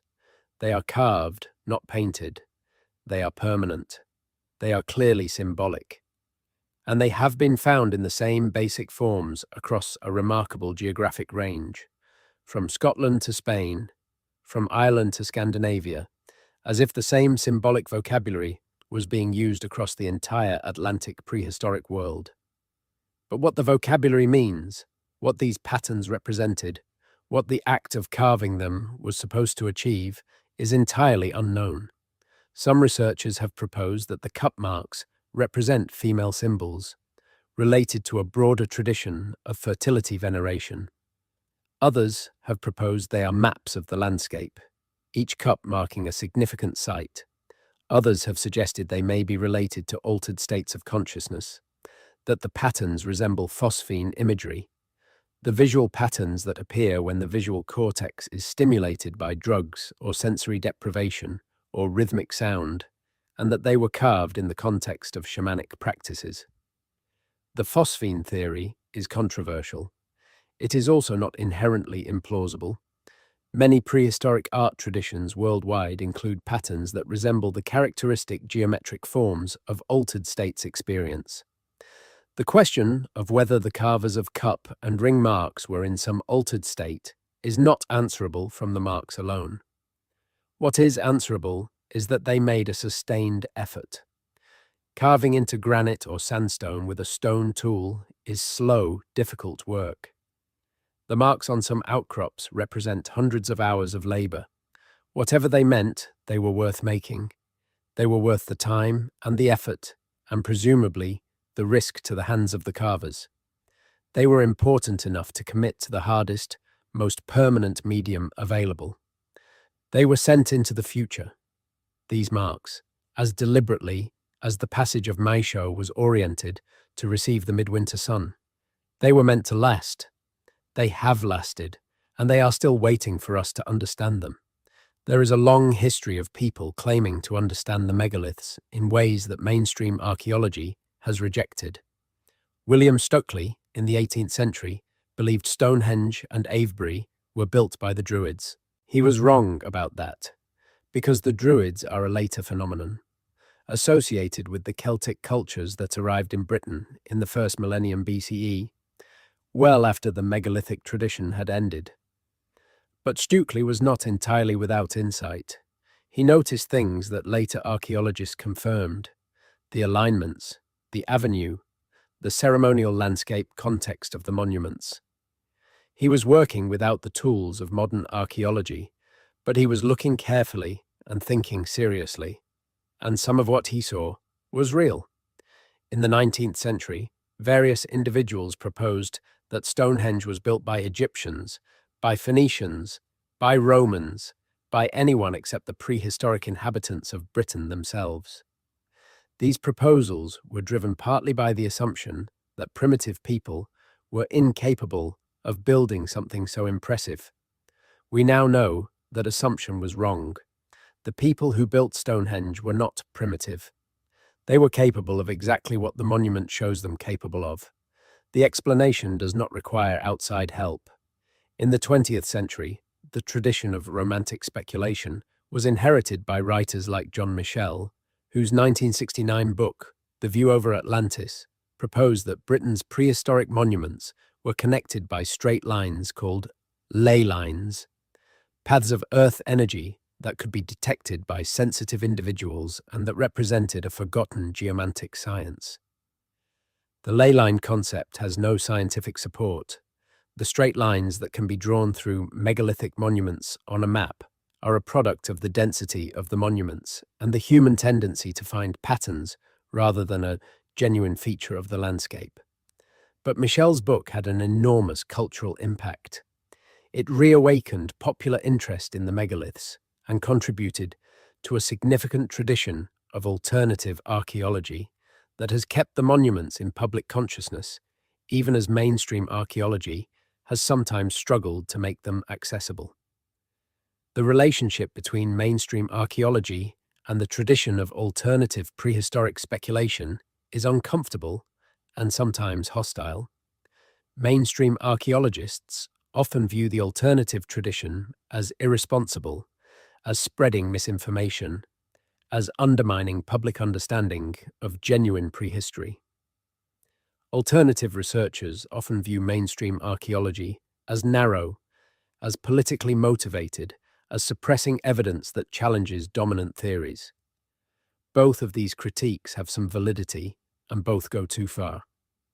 The mainstream archaeological account of British prehistory is genuinely better supported by evidence than any alternative account.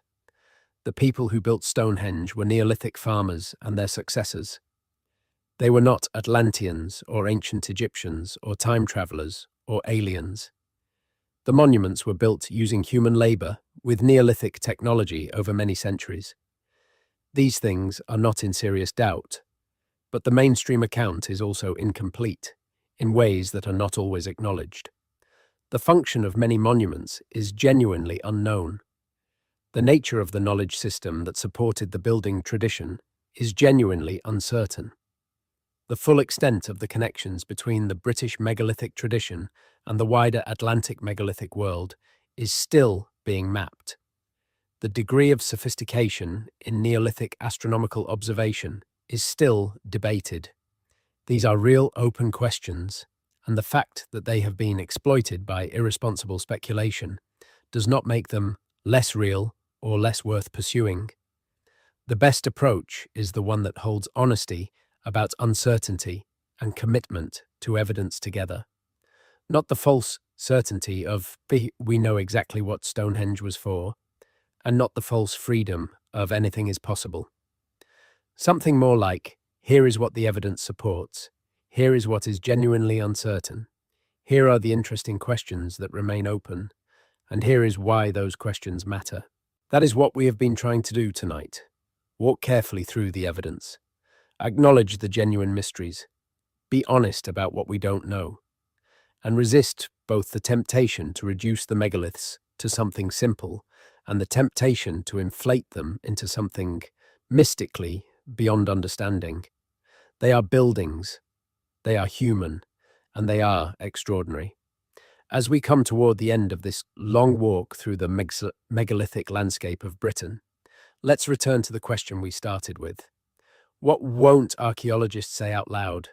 Not that the monuments were built by aliens or by a lost advanced civilization or by time travelers or by any non-human agency.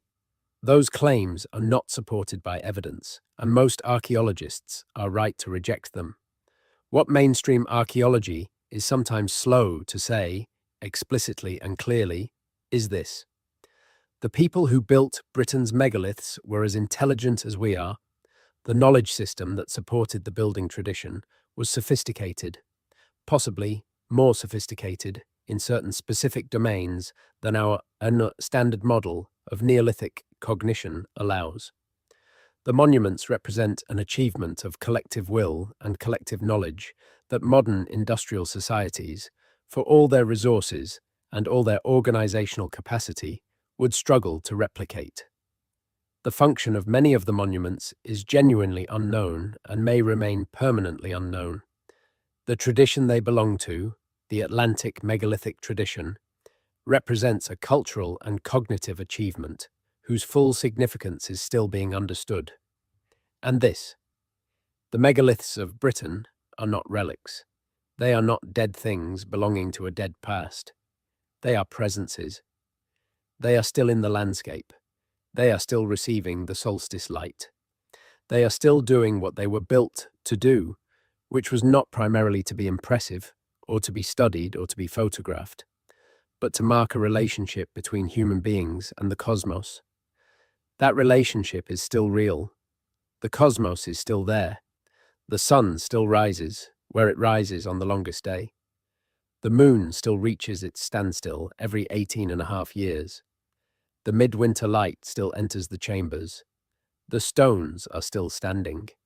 And the need that built them, the need to be in relation to something larger, to mark the passage of astronomical time, to honor the dead, to make the world full of meaning rather than empty of it. That need is still real too. It is in us. It has always been in us. It is why, on a dark night, the story of standing stones and ancient builders and long-lost knowledge still catches and holds attention. It is why these places, when you visit them, produce that feeling that resists easy description, that sense of standing in the presence of something that matters in a way you cannot fully articulate. The megaliths were built for that feeling, or if not for that feeling exactly, for something that produces that feeling as its effect. The intention was to create a place where the human and the more than human could meet. And 5,000 years later, that is still what they are. Still a meeting place, still a threshold, still a place where time does something different, where the usual dimensions expand slightly, where the weight of the past and the pull of the future are both present and both palpable.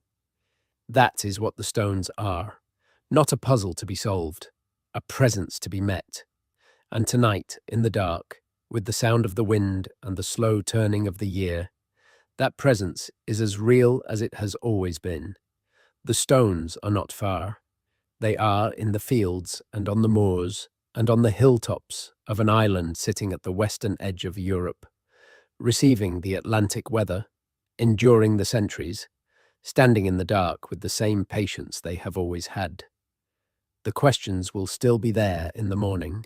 The mysteries will still be there. The work of understanding will continue. Season after season, excavation after excavation, analysis after analysis, the patient work of people, trying to hear what the stones are saying.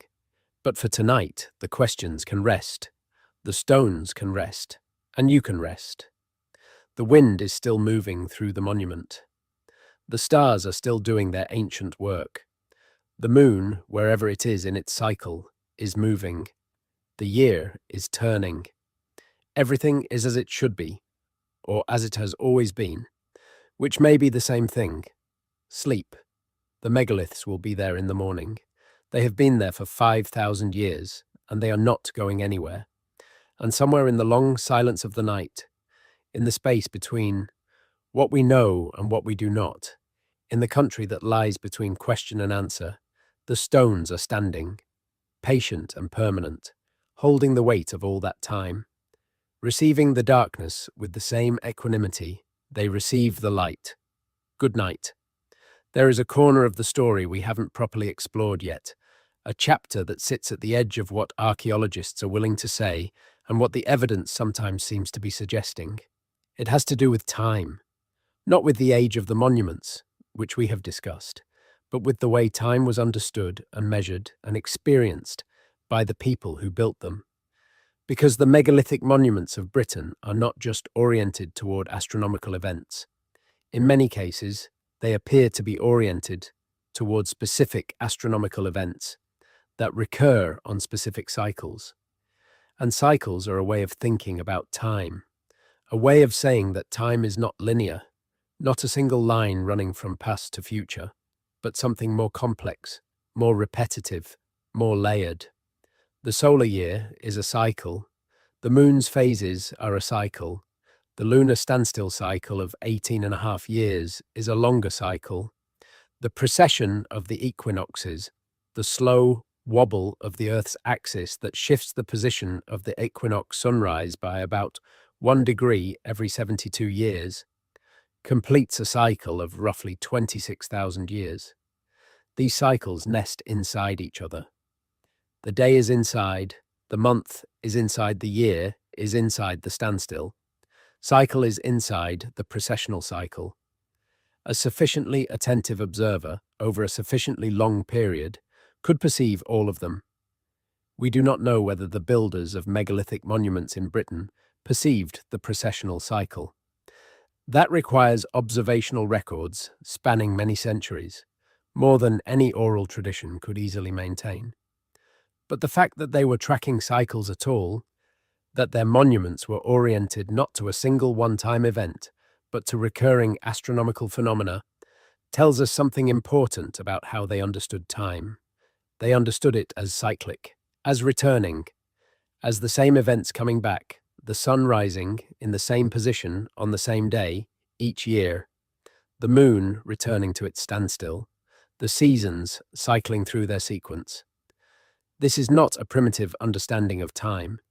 It is in some ways more sophisticated than our dominant linear model of time as an arrow pointing from past to future. It is the understanding that has underpinned every agricultural calendar in every traditional culture in the world. You cannot farm successfully without a precise and detailed knowledge of the seasonal cycle. You cannot maintain a monument tradition over 1,500 years without a detailed knowledge of the astronomical cycles that give the monuments their meaning. The people who built Britain's megaliths were embedded in cycles. They lived by cycles. They built monuments that embodied and displayed cycles. And in doing so, they were participating in a way of understanding the world that is genuinely different from the way most of us understand it now.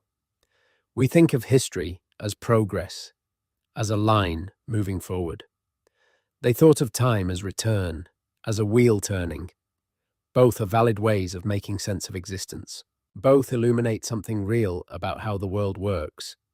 But the monument tradition is an expression of the cyclic view, And to understand the monuments fully, you have to try to inhabit that view, to see the world the way they saw it, as a place where the same events keep happening, where the sun and the moon and the seasons move in their ancient patterns, and where the job of human beings is not to master or transcend those patterns, but to align with them, to build their lives and their monuments in accordance with them, to make themselves part of the great turning rather than observers of it from outside. There is a monument in the Scottish borders that most people have never heard of. It is called Callane's Tursachan in Gaelic, which translates roughly as the standing stones of Callanish, and we have already talked about the Callanish monument on Lewis. But there is another site, less well known, called the 12 Apostles' Stone Circle in Dumfries and Galloway in southern Scotland.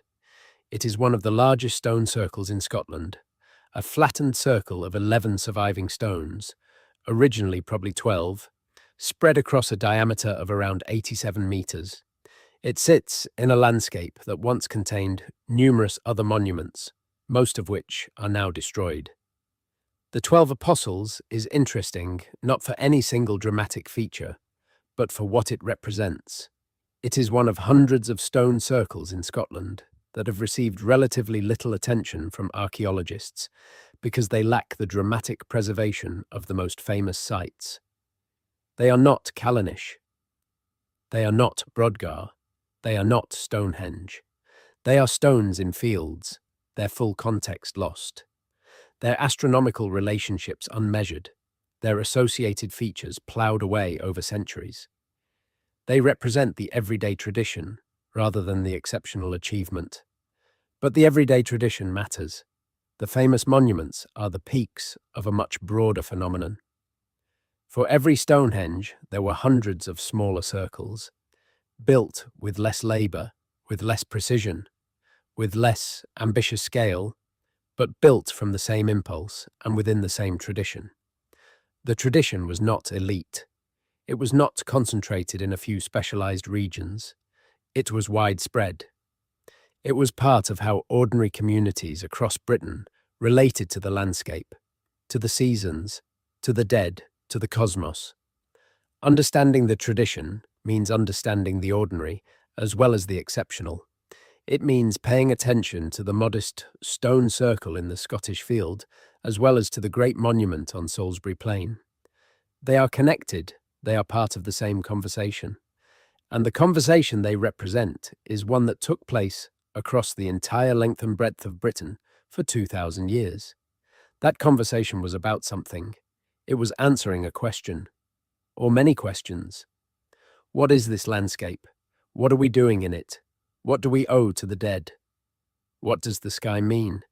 How should we mark the turning of the year? What connects us to each other across the distances of this island? The monuments are the answers the tradition produced, in stone, for all to see, meant to last, and they have lasted. The conversation is still audible if you know how to listen. The concept of sacred landscape, of a terrain that is not just geographically organized, but cosmologically organized, is familiar from many traditional cultures. In Aboriginal Australia, the landscape is crisscrossed by songlines, paths walked by ancestor beings in the time of creation, each associated with specific songs and stories and sites.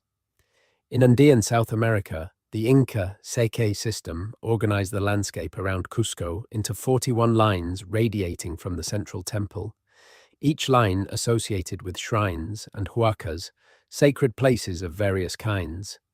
In ancient China, the practice of feng shui organized human building in relation to the perceived flows of energy through the landscape. These are all systems for understanding a landscape as something more than geography, as a place organized by meaning, by story, by relationship between the human world and the more than human world. The specific systems differ enormously in their details, their cosmologies, their practices, but the underlying impulse is recognizable.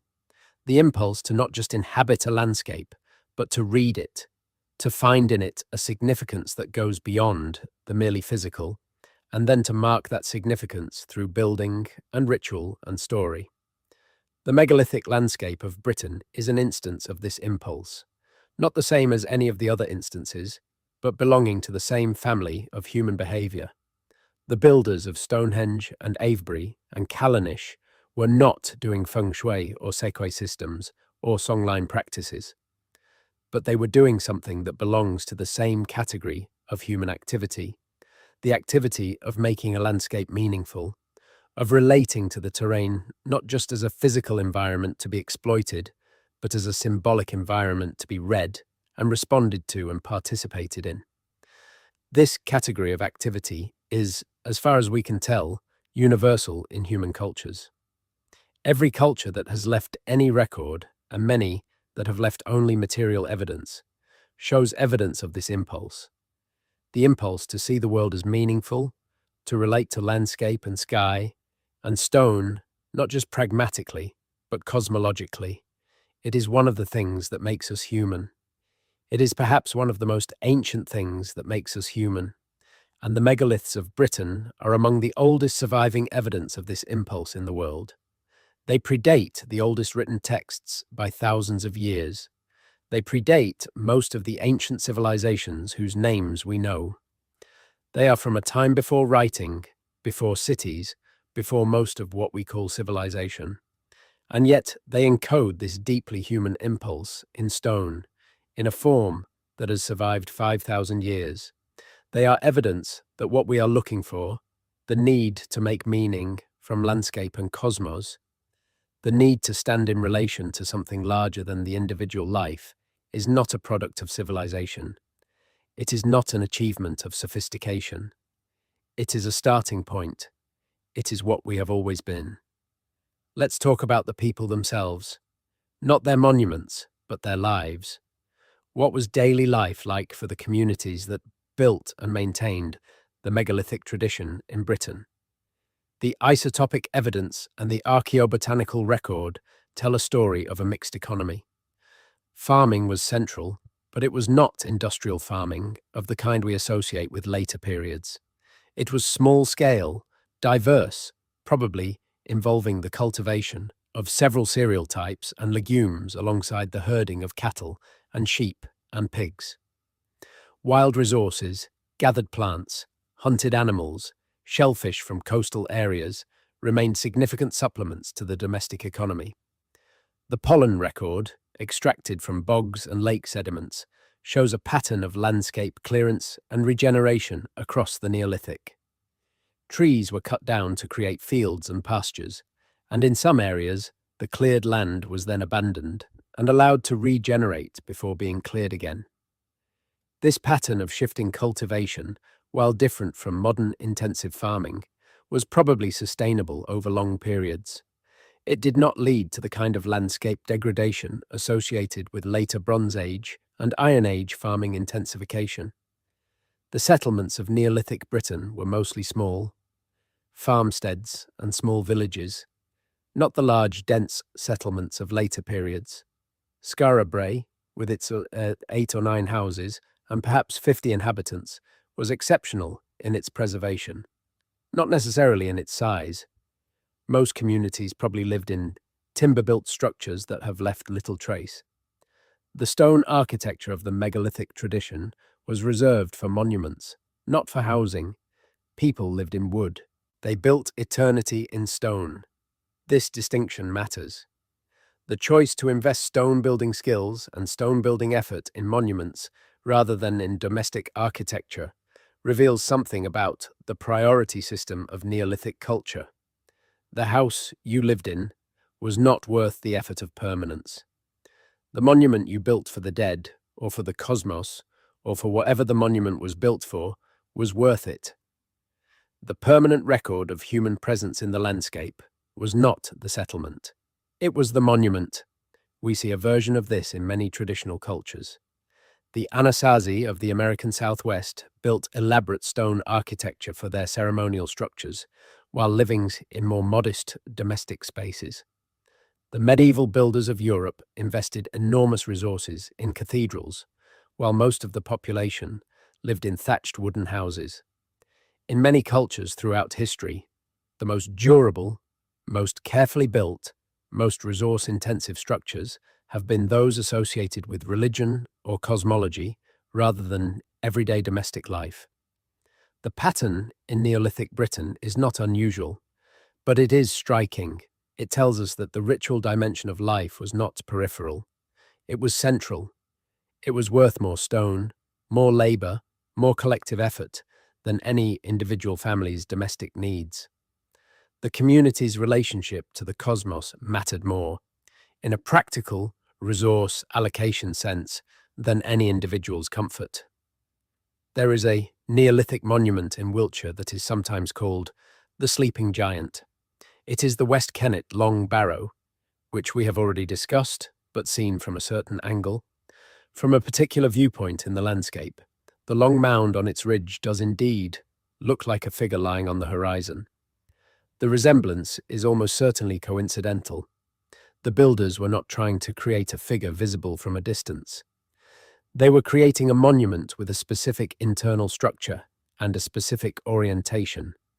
But the visual resemblance, and the name it generated in local tradition, is one of many ways in which the British landscape mythologized its own megalithic past in the centuries after the tradition ended. The period from roughly 1500 BCE to the Roman invasion in 43 CE is a long gap during which the monuments stood in a changed landscape, inhabited by communities that were culturally and genetically quite different from those who built them. The Iron Age peoples of Britain, the Celts, whose descendants we most directly identify with, lived among monuments they had not built, and whose purpose they may not have understood. But they did not ignore them. They incorporated them into their own cosmological frameworks. They buried their dead near ancient monuments. They left offerings at prehistoric sites. They told stories about them. It is from this Iron Age and later Romano-British period that many of the names and legends associated with specific monuments derive. Wayland's Smithy, the chambered tomb in Oxfordshire, was named for the Germanic smith god Wayland, presumably by the Anglo-Saxon settlers who encountered it. The name implies that the monument was recognized as special, as associated with supernatural skill and power, even by people who had no cultural memory of what it actually was. Giants built it. Gods used it as a forge. Something not quite human was responsible. This recurring attribution of megalithic monuments to giants or gods or supernatural beings, found in folk traditions across Britain and Ireland and much of Europe, tells us something. It tells us that later peoples who encountered these monuments without knowing who built them recognized that they were remarkable, that they could not have been built by ordinary means, that something extraordinary was responsible. They were right that something extraordinary was responsible. They were wrong about what it was. It was not giants. It was not gods. It was people, organized, knowledgeable, sustained over generations, working with patient collective effort on a project that mattered to them enough to dedicate lifetimes to it. That is more interesting than giants, actually. Giants are easy. A giant can move a 30-ton stone because a giant is 30 times bigger than a person. There is no mystery there. But people, ordinary-sized people, with stone tools and ropes and wooden rollers, moving 30-ton stones across 25 miles of landscape, that is genuinely extraordinary. That requires explanation. And the explanation is not supernatural power. It is human organization, human knowledge, human will. The later peoples who attributed the monuments to giants were doing what humans always do with things they cannot explain, reaching for a framework that makes the inexplicable explicable. We do the same thing. When we encounter something that our current models cannot account for, we reach for a framework that makes it accountable. Sometimes the framework is true, sometimes it is not. The giants were not true. But the recognition that something remarkable happened here was true. The awe was real, even if the explanation was wrong. Now let's talk about water, because the relationship between megalithic monuments and water sources in Britain is both documented and underappreciated, and it opens a window onto a dimension of the tradition that is rarely in the foreground of the mainstream narrative. We have already noted Silbury Hill and its spring. We have noted the River Avon and its connection to Stonehenge via the avenue. But the relationship between water and monuments is far broader than these famous examples. Many stone circles are positioned near springs or streams. Many standing stones are associated with wells that were later identified as holy wells in the medieval Christian tradition. Many long barrows are located on ridges or hilltops where springs emerge, sometimes just below the monument's base.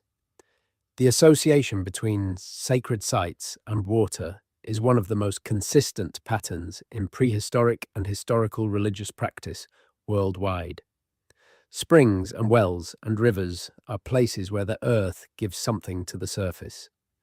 Places where the boundary between the underworld and the everyday world is literally permeable. Water comes from below. It carries something of the deep earth with it. And in cultures that understood the world in terms of a sacred geography in which different elements of the landscape had different spiritual qualities and different relationships to the divine or the more than human, water sources were almost inevitably significant. The chalky geology of much of southern Britain means that springs and seeps are common, emerging where the chalk meets less permeable rock beneath. The people who built monuments in this landscape were intimately familiar with these springs. They relied on them for water, they lived near them, and in at least some cases, they built their monuments in relation to them, marking their significance, incorporating them into the sacred geography of the landscape. At Avebury, the connection between the henge and the water in the landscape is indirect but real. The Kennet, the river that flows east from the Marlborough Downs, rises at a spring just below the Swallowhead Springs near Silbury Hill, and the avenue that connects Avebury to the sanctuary on Overton Hill follows a route that is associated with the Kennet's upper reaches. The ritual landscape of Avebury was organized in relation to the river and its sources, in ways that the simple monuments on a hill picture obscures. At Stonehenge, the avenue leads to the River Avon, which was probably accessible to people arriving from the broader landscape to participate in ceremonies at the monument. The journey up the avenue from the river to the monument may have been ritually significant, moving from water to stone, from the flow of the river to the permanence of the circle.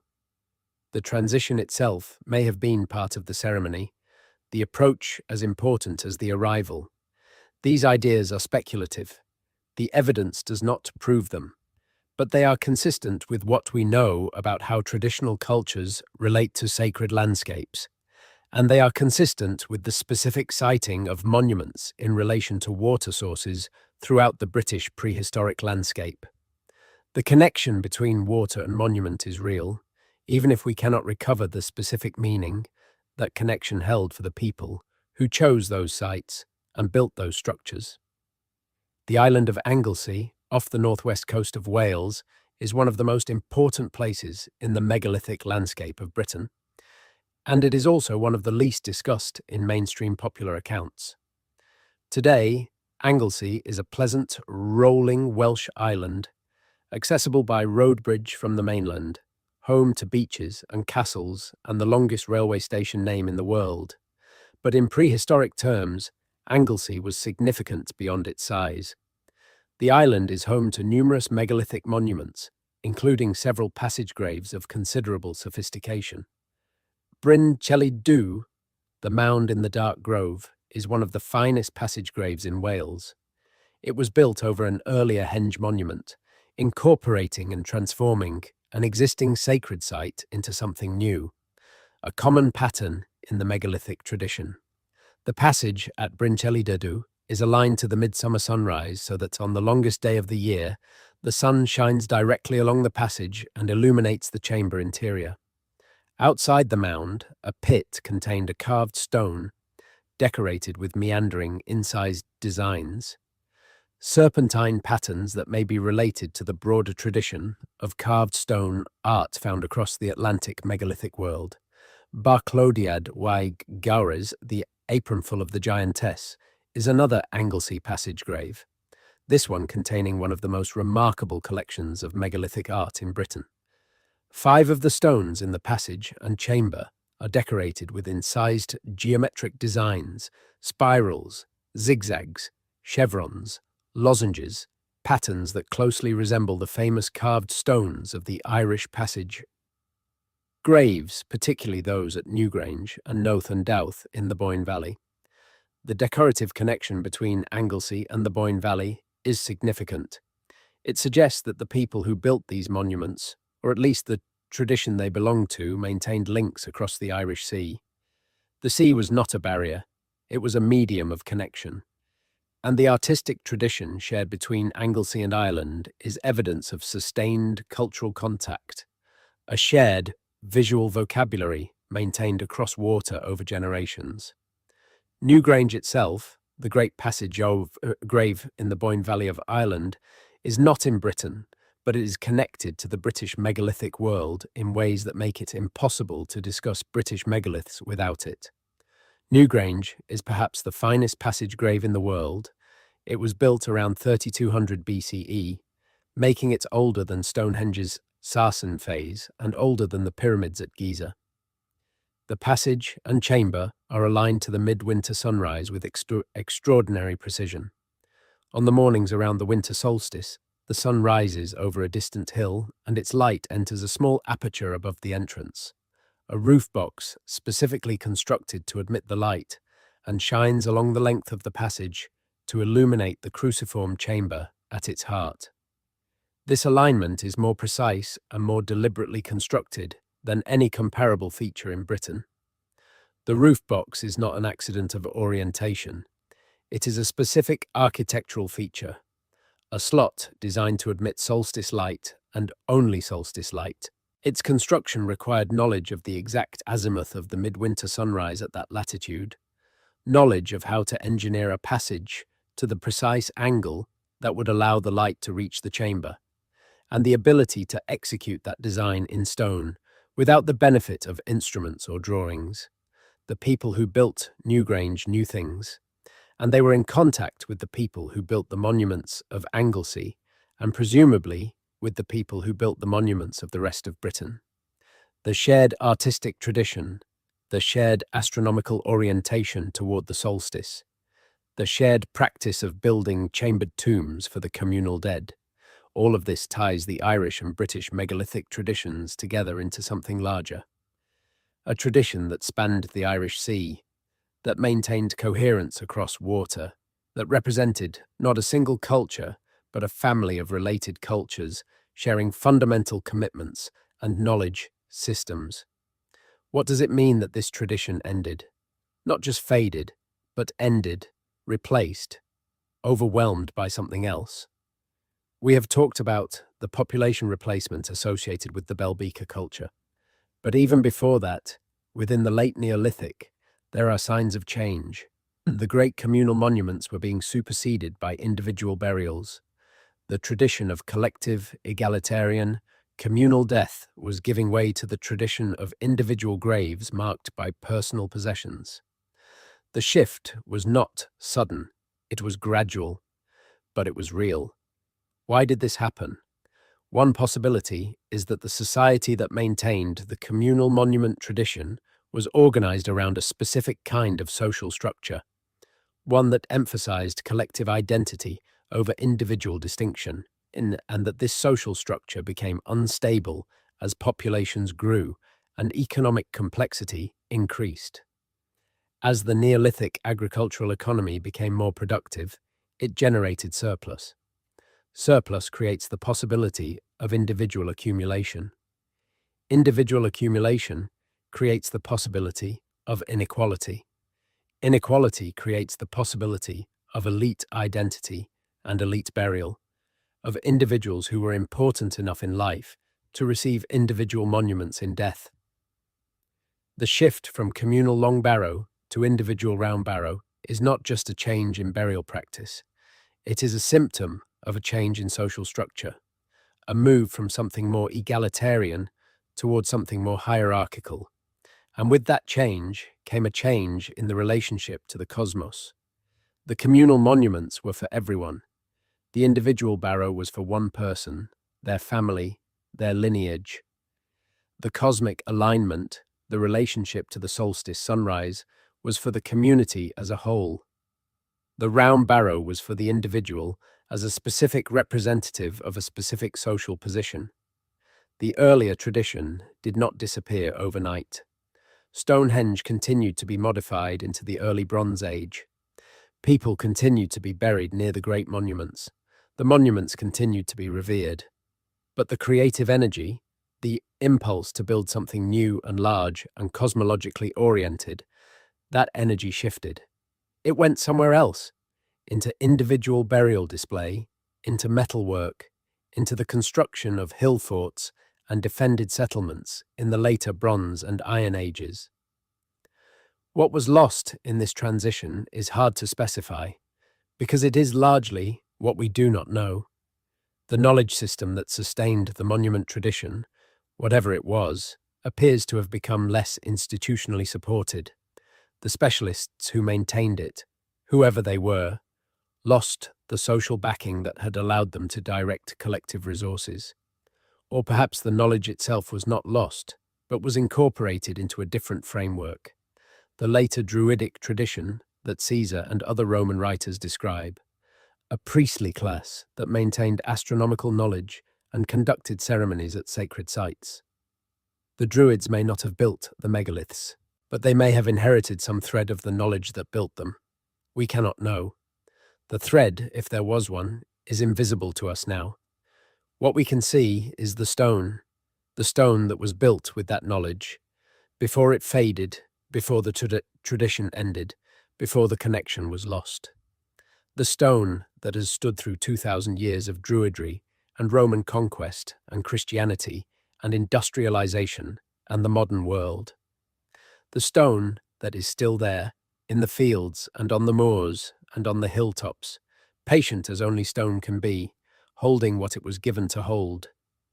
There is something to be said about the experience of visiting these monuments at unusual times. Not the organized solstice events at Stonehenge, where thousands of people gather in festival mood and the intimacy of the place is lost in the crowd. But the quiet visits. The early morning arrivals, when the mist is still on the ground and there are no other visitors. The evening stays, when the last light is catching the western face of the stones and the sky behind them is going to gold.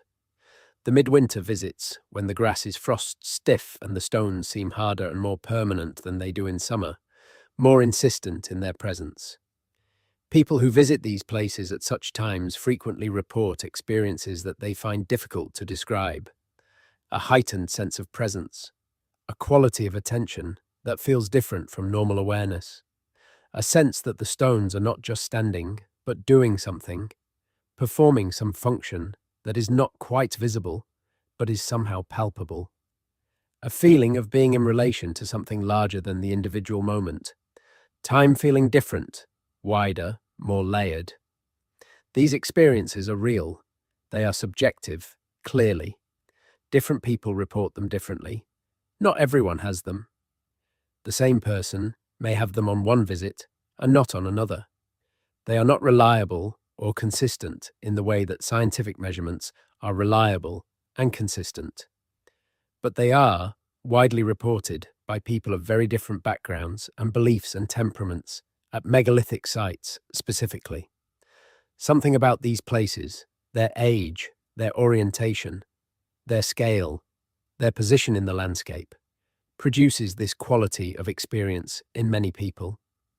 Mainstream archaeology is understandably cautious about this. The phenomenology of monument experience is not easy to incorporate into a research program. It is not amenable to measurement or quantification. It is too easily conflated with wishful thinking or New Age romanticism. And yet it seems possible, likely even, that the experience of visiting these monuments has a relationship to the experience the monuments were built to produce. That the quality of attention, the sense of being in relation to something larger, the feeling of time expanding, that these experiences are not accidental byproducts of visiting old stones, but are in some sense the intended function of the monuments. That the people who built them were building for exactly this effect, were trying to create places where this quality of experience would be available to those who came. If that is true, then the monuments are still working. 5,000 years later, they are still doing what they were built to do, producing in the people who encounter them a specific quality of experience, a specific alteration in the normal mode of awareness, a specific opening toward the sense that there is more to this world than the immediately pragmatic and immediately visible. That is either a remarkable feat of social engineering to build structures that reliably produce a specific psychological effect 5,000 years after the culture that designed them has vanished, or it is testimony to something universal in the human response to these particular arrangements of stone, scale, alignment, and age. Either way, it is extraordinary, and it is something that the standard archaeological account, with its focus on the mechanical and the social and the economic, does not quite capture. The connection between British megaliths and the wider world of megalithic construction is another area where the mainstream account can be incomplete. We tend to think of Stonehenge as uniquely British, as an expression of something specifically about the island of Britain and its people. But the megalithic tradition is not British, it is Atlantic. And the Atlantic tradition is itself one instance of a much wider worldwide phenomenon. There are megalithic monuments in South Korea. There are megalithic monuments in Ethiopia and in Sudan. There are megalithic monuments in the Middle East, in Iran and in the Levant. There are megalithic monuments in India, hundreds of them in the Deccan Plateau and in the south of the subcontinent, many of them dating to the first millennium BCE or even later. There are megalithic monuments in Japan. Most of these traditions are not connected to the Atlantic megalithic tradition in any direct cultural sense. They are independent developments, different cultures finding similar solutions to similar needs. The need to mark the landscape, the need to create durable monuments for the dead, the need to align human construction with astronomical phenomena. These needs appear to be universal, and the resources most cultures have available to satisfy them include, among other things, large rocks. The megalith is perhaps the most universal human building tradition. It requires no technology beyond the ability to move large objects, and every culture has found ways to do that. It requires no materials beyond what the landscape provides, and every landscape provides stone. It satisfies the deepest and most persistent human impulses toward permanence and cosmological relationship. And so it appears, independently, in many places and many times. The Atlantic megalithic tradition is distinctive within this worldwide phenomenon. For its specific combination of features, the passage graves oriented toward astronomical events, the communal burial tradition, the specific artistic vocabulary of carved geometric designs. These are not universal. They are specific to the Atlantic world, the result of sustained cultural transmission along the sea routes of the Western European coast. But the underlying impulse is universal, and the British megaliths, whatever else they are one expression of something that is deeply, repeatedly, persistently human. As we draw toward the final moments of this long night's walk, there is one more thing to say about the stones of Britain. One more thing that the mainstream account underemphasizes, that is perhaps the most important thing of all. The megaliths of Britain have survived, not because they were protected by walls or by institutions, not because they were celebrated and maintained by every subsequent culture that encountered them. Many of them were not. Many were destroyed. The medieval Christians who toppled the stones at Avebury, the farmers who removed standing stones from their fields because they were in the way, the quarrymen who used prehistoric megaliths as convenient ready-cut stone, the 19th century antiquarians who dug into barrows with the subtlety of a wrecking ball, all of these people damaged and destroyed parts of the tradition without fully understanding what they were losing. But the tradition survived. because stone is harder than time, because the stones that were not destroyed are still there, because the landscape that was reorganized around the monuments, the ridges and the valleys and the rivers and the springs that give the monuments their meaning, that landscape is still largely recognizable, because enough of the tradition survived that we can still read it, partially, imperfectly, but recognizably. We can still align ourselves with the solstice at Stonehenge. We can still enter the chamber at Maeshowe and wait for the midwinter light. We can still walk the avenue at Avebury, through the surviving stones and the ghost stones, and feel the procession that has walked it for 5,000 years. The survival of these places is itself remarkable. It is not guaranteed. The megaliths of Britain survive because successive generations, however little they understood them, valued them enough to not destroy them entirely. Because William Stukeley, in the 18th century, documented what he saw before it was destroyed. Because John Aubrey before him made drawings and measurements. Because in the 19th century, a growing public interest in national heritage created a framework for preservation. Because in the 20th century, the formal mechanisms of heritage protection gave legal status to the monument's preservation. Because in the 21st century, archaeologists and heritage managers and volunteers and communities around these sites work constantly to understand and maintain what has survived. The megaliths of Britain are the product of Neolithic and early Bronze Age societies, but they are also the product of everyone who came after and chose to preserve rather than destroy. They carry the weight of 5,000 years, not just in their stones, but in the long human decision, repeated across generations, that these places matter, that whatever they meant originally, whatever they mean now, the world is better with them in it than without.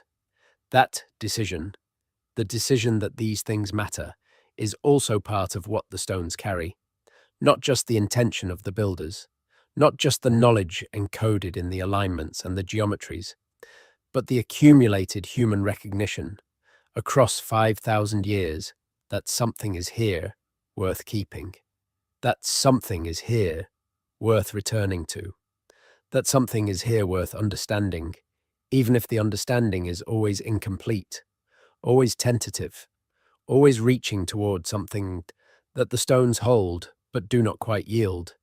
Tonight, across the island of Britain, in fields and on moors and on hilltops, the stones are in their places. The wind is moving around them. The dark is around them. The year is turning as it always turns, measured by the sun and the moon in their ancient courses. The same courses the builders measured and built toward. The same light that entered Maeshowe 5,000 years ago will enter it again on the next midwinter solstice. The same moon will skim the ridge at Callanish at the next lunar standstill.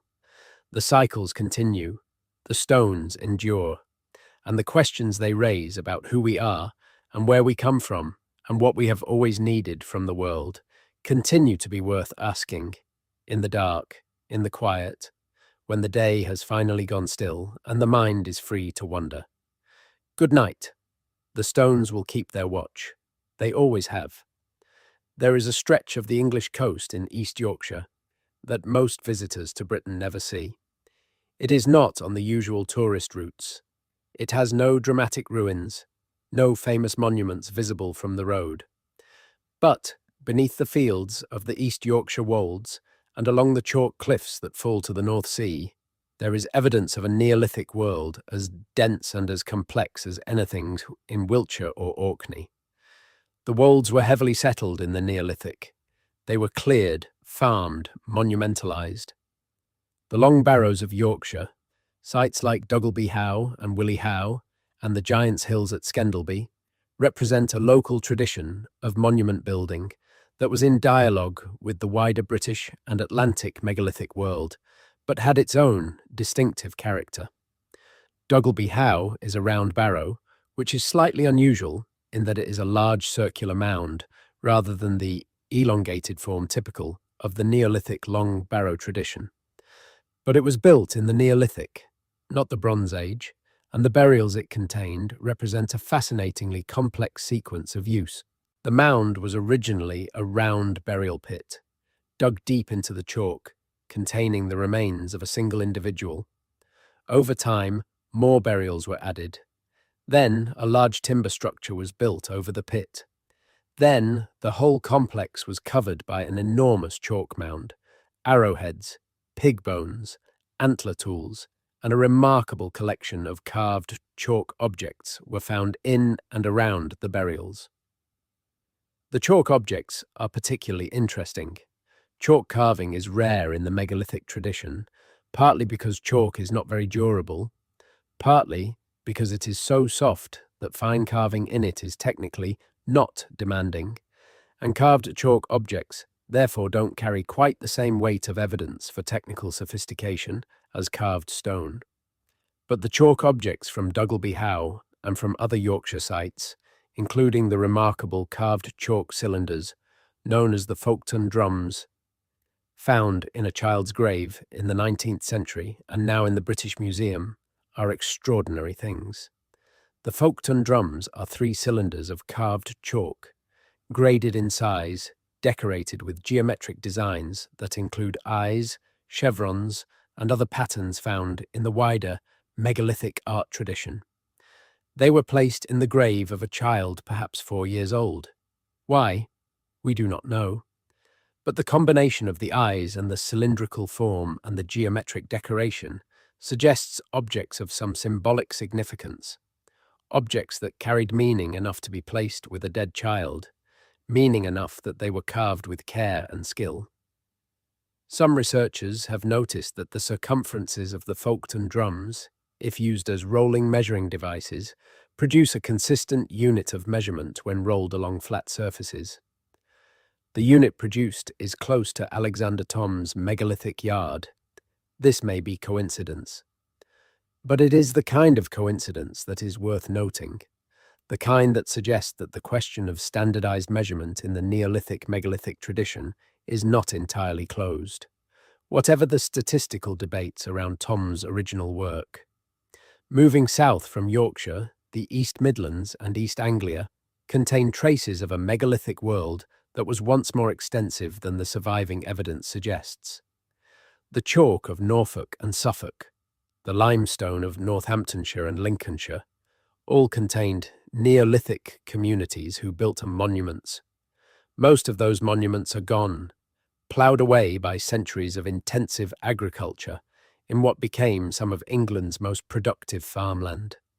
The flatness that makes East Anglia so agriculturally productive made it difficult for monuments to survive, because flat land is the first land to be cultivated and the most completely cultivated. But some things survive. Wayland's Smithy, on the Ridgeway in Oxfordshire, is a chambered long barrow that survives in remarkable condition. It sits in a grove of beech trees that are themselves ancient, or at least historically antique, their roots now intertwined with the monument they were probably planted to mark in later centuries.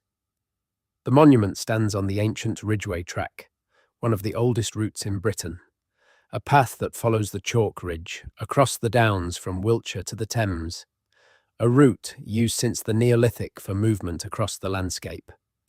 Wayland's Smithy gets its name from the Anglo-Saxon smith god, the same figure who appears in Norse mythology as Volund and in Germanic tradition as Wieland.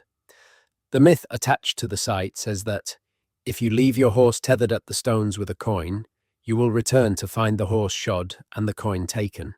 This is a legend of the medieval and post-medieval period, clearly, but the choice of a smith god as the monument's supernatural occupant is interesting.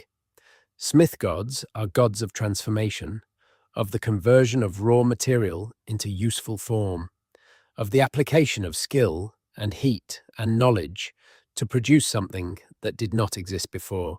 It is an appropriate myth for a monument that is itself a transformation of loose stone into organized structure, of unmarked hillside into sacred space, of dead bodies into ancestors. The Ridgeway itself is one of those features of the British landscape that reveals the depth of its prehistoric use. It has been a significant route since at least the Neolithic. Monuments cluster along it, the chambered barrows, the round barrows of the Bronze Age, the hill forts of the Iron Age. For 4,000 years, people moved along this chalk ridge, and the monuments that accumulated along it mark both the movement and the significance of the route. The ridgeway is not just a path, it is a processional corridor through a sacred landscape, lined with the monuments of successive cultures, each adding their own layer to the accumulated meaning of the route.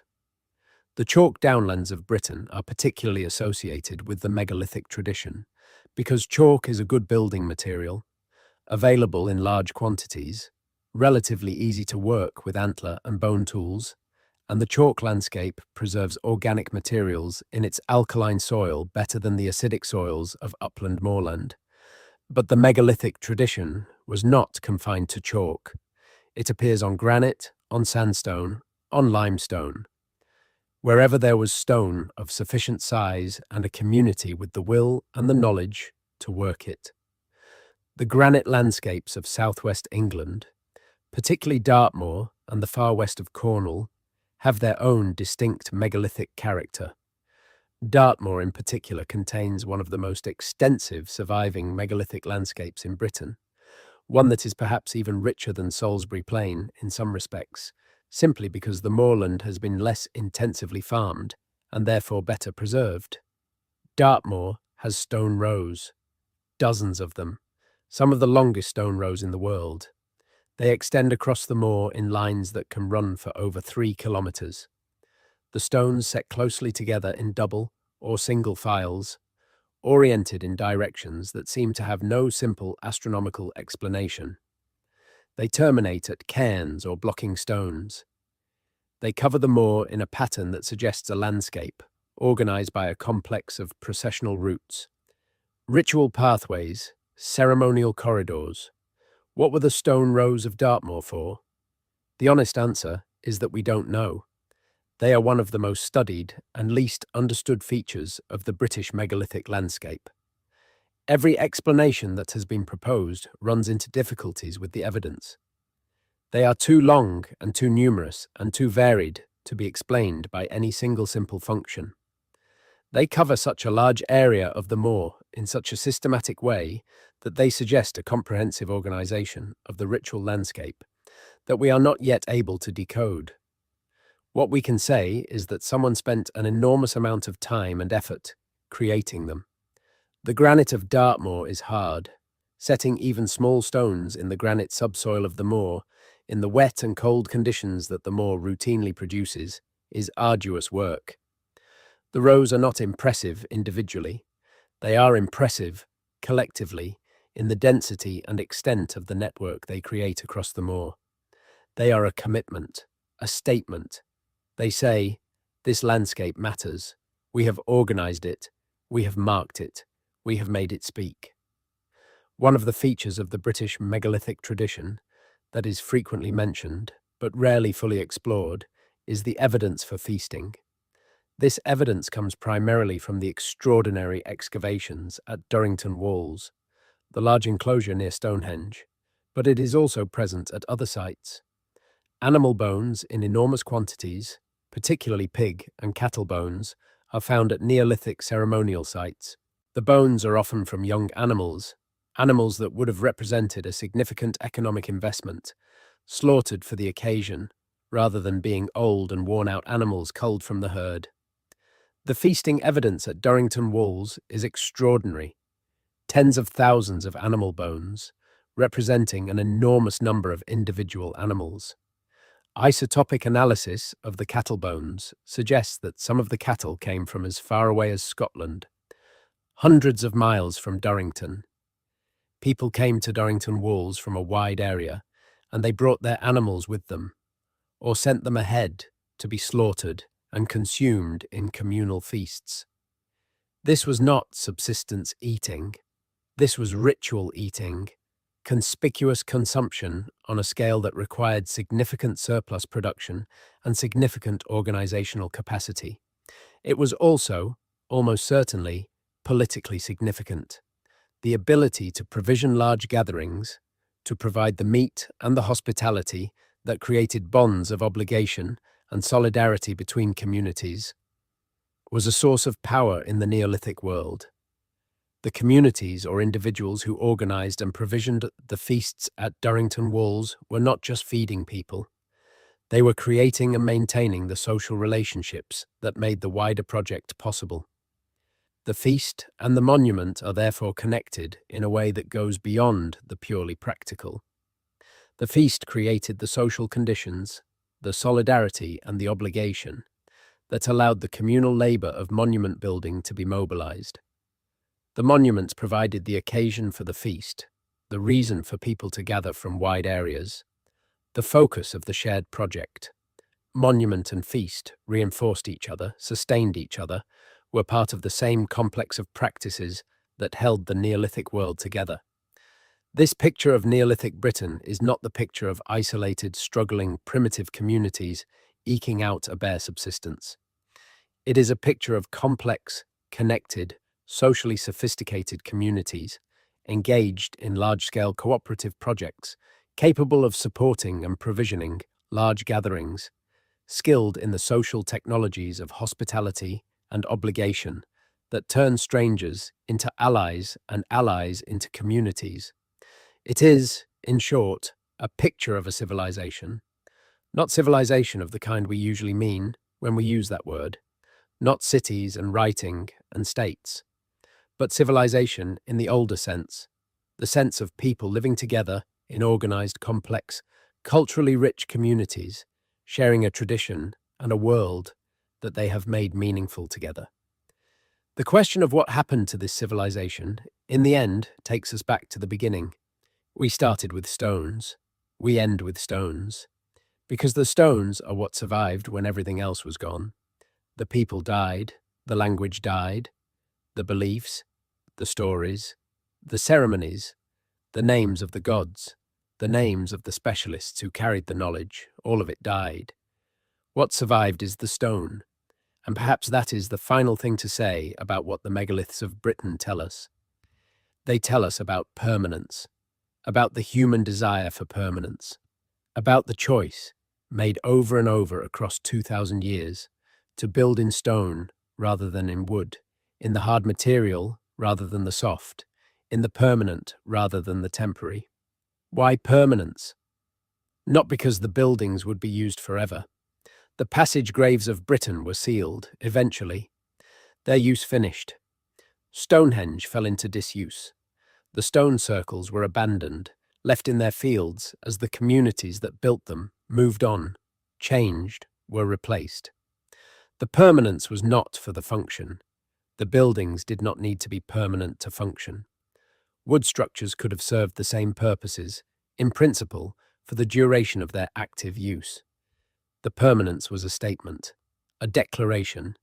It said, this was real. What happened here mattered.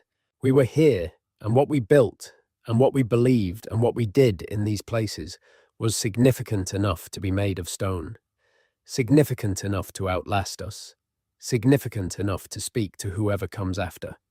And it has spoken to whoever came after. For 5,000 years, it has spoken. In ways the builders could not have predicted, in a language the builders could not have used, to people the builders could not have imagined. It has spoken to the medieval Christians who feared the old stones, and toppled some, and built their churches near others, and told new stories about what the old stones meant. It has spoken to the 18th century antiquarians who came to measure, and draw, and speculate. It has spoken to the 19th century romantics, who saw in the megaliths a vanished golden age, a simpler and more spiritual time. It has spoken to the 20th century archaeologists, who came with their trowels and their dating techniques and their questions about logistics and society and demography. And it speaks to us now, tonight, in the dark, as the year turns and the stones stand in their places across the island of Britain, patient as they have always been, full of what they were given to hold, speaking in the only language they have, which is the language of stone, of weight, of permanence, of presence. We are still learning to hear it. We will always be still learning to hear it. That is perhaps the point. The stones were not built to be understood. They were built to be present, to be there when the light came in, to be there when the moon rose, to be there when the dead were brought in and the ceremonies were performed and the community gathered to do whatever it was they came to do. They are still there. The light still comes in. The moon still rises. The year still turns. And we are still here, still reaching toward these stones, still asking what they mean, still finding in them something that satisfies a need we cannot quite name, a need as old as the stones themselves, as old as the species, as real and as persistent as anything we carry. The megaliths of Britain have been waiting for 5,000 years. They will wait a little longer. There is time. There has always been time. The stones know nothing else. Rest now. Tomorrow the questions will still be there, and so will the stones. There is one more thread in the megalithic story that deserves attention before we let the night fully close. It is a thread that runs through the stones themselves, through their physical substance, through the specific choices of rock type and source that the builders made. Because the builders were not indifferent to what their stones were made of. They were specific, they were deliberate.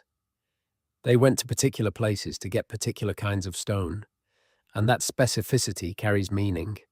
We have talked about the blue stones of Stonehenge and their source in the Preseli Hills of Wales, but the Preseli Hills are not just any outcrop of spotted dolerite. They are a landscape saturated with Neolithic monuments. Standing stones, cairns, small stone circles, all cluster in and around the hills from which the Stonehenge bluestones were taken. The hills themselves were clearly significant, clearly sacred, clearly part of a ritual landscape that mattered deeply to the communities of Neolithic Wales. When the decision was made to move stones from the Preseli Hills to Salisbury Plain, it was not a decision to transport a convenient building material. It was a decision to transport the sacred, to move something that was already charged with meaning, already embedded in a web of significance and ceremony and belief, and to relocate it, to bring it into relationship with a different place, to create a connection between two sacred landscapes 250 miles apart. This is what makes the bluestone transportation so significant and so resistant to simple explanation. It was not a practical decision. It was a cosmological one. The people who made it believed that the stones of the Preseli Hills carried something that needed to be at Stonehenge, something that Salisbury Plain could not provide from its own materials, something that had to be brought from Wales because it existed in Wales and nowhere else. What that something was, we cannot say. We can only observe that they went to get it, and that they kept rearranging it for 1,500 years, as if the precise relationship of those particular stones to each other and to the other materials of the monument was still being worked out, still being refined, still answering some question that did not have a final answer. The stone itself, as a category of material, was probably not neutral in Neolithic thought. Stone is hard where flesh is soft. Stone endures where flesh decays. Stone comes from deep in the earth, from the bones of the landscape, from a geological timescale that dwarfs even the long human project of the monument tradition. When the Neolithic builders chose to build in stone rather than wood, they were choosing permanence over impermanence, the geological over the biological, the deep past over the immediate present. But they were also, almost certainly, choosing to work with a material that was itself considered to be alive in some sense, or at least to possess qualities, characters, properties that went beyond the purely physical. Many traditional cultures attribute agency or spirit or power to specific stones or to stone as a category of material. The standing stone is not just rock. It is something with presence, with weight in the world, with a kind of being that commands respect and attentiveness. The act of raising a standing stone is the act of making that presence visible, bringing it to the surface, establishing it in the landscape as a focal point for whatever power or significance the stone was believed to carry. This is not a modern interpretation. It is the interpretation that emerges from looking at how stones were treated in the megalithic tradition.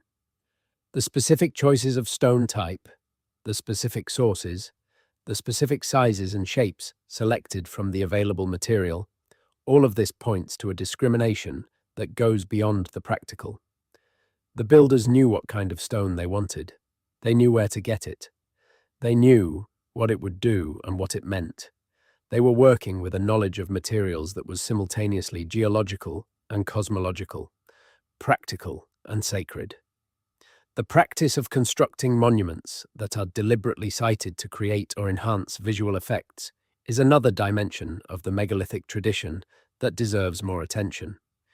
We have talked about astronomical alignments, about the way monuments were oriented to capture specific moments of sunlight or moonrise. But there is also a visual dimension that is separate from the purely astronomical. Many megalithic monuments in Britain are cited to be visible from specific directions while being invisible from others. They appear on the skyline from certain approaches and disappear from others. They command views of specific landscape features while being screened from views of others. This sighting is too consistent to be accidental.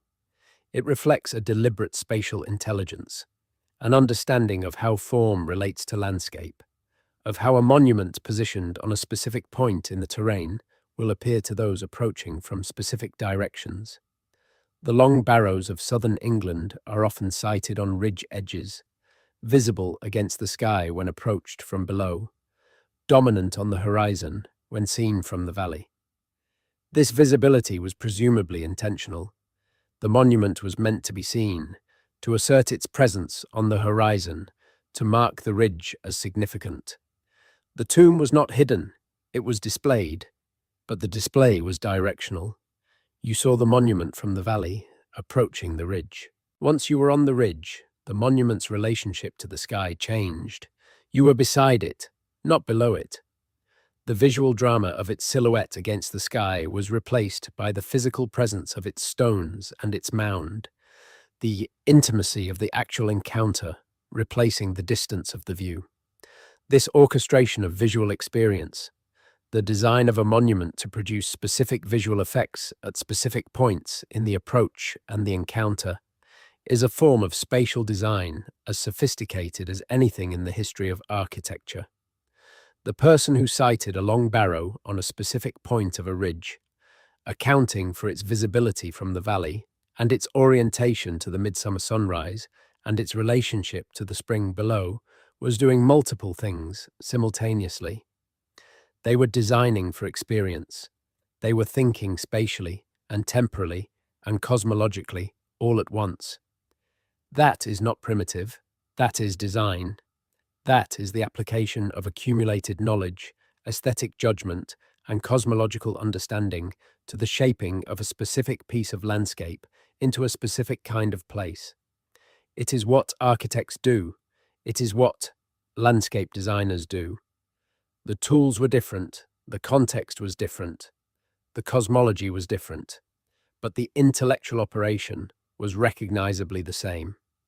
The question of what the megalithic monuments were called by the people who built them is one of the most poignant aspects of the whole tradition. Because we don't know, we cannot know. The names are gone with the language, and the language is gone with the people. Whatever they called Stonehenge, whatever word in whatever language described the circle on Salisbury Plain to the people who built it, that word is gone. Whatever they called the Great Tomb at Maeshowe, whatever name the passage grave at Newgrange carried in its builder's speech, gone. The names we use are all later accretions. Stonehenge is an Anglo-Saxon, or possibly medieval name, meaning hanging stones, the stones that are hung, the stones with lintels. Maeshowe means something like Great Mound in Old Norse, the name given to it by the Viking settlers who encountered it 1,000 years ago and left runic graffiti on its walls. Callanish is a corruption of a Gaelic or possibly Norse name that means something like the Narrows or the Headland. Avebury is a place name of uncertain etymology, possibly meaning Avon's stronghold, referring to the river that flows through the landscape. None of these names tell us anything about what the monuments meant to their builders. None of them preserve any trace of the original identity of these places. They are names given by people who encountered the monuments long after the tradition that built them had ended, by people who were guessing or naming from physical description, or naming from local landscape features, or naming from the stories they had inherited that may themselves have been very far removed from any genuine memory of the original purpose. The original names are silence, and that silence is one of the most complete aspects of the tradition's disappearance. Not just the knowledge is gone, not just the people, but the words. The specific sounds that shaped those stones, that organized those communities, that were used in those ceremonies, that named those places, are gone. The silence is total, but the stone is not silent. The stone carries what the words could not carry across 5,000 years. The orientation of the passage, the precision of the circle, the choice of the specific outcrop in the specific hills 250 miles away. These things speak, in the language of stone, of a knowledge and an intention that were real and that were worth the effort and that deserve the attention we are slowly, carefully, persistently learning to give them. The sound of wind through a stone circle is different from the sound of wind in open country. The stones interrupt the flow of air, create turbulence, produce effects that vary with the configuration of the stones and the direction and speed of the wind.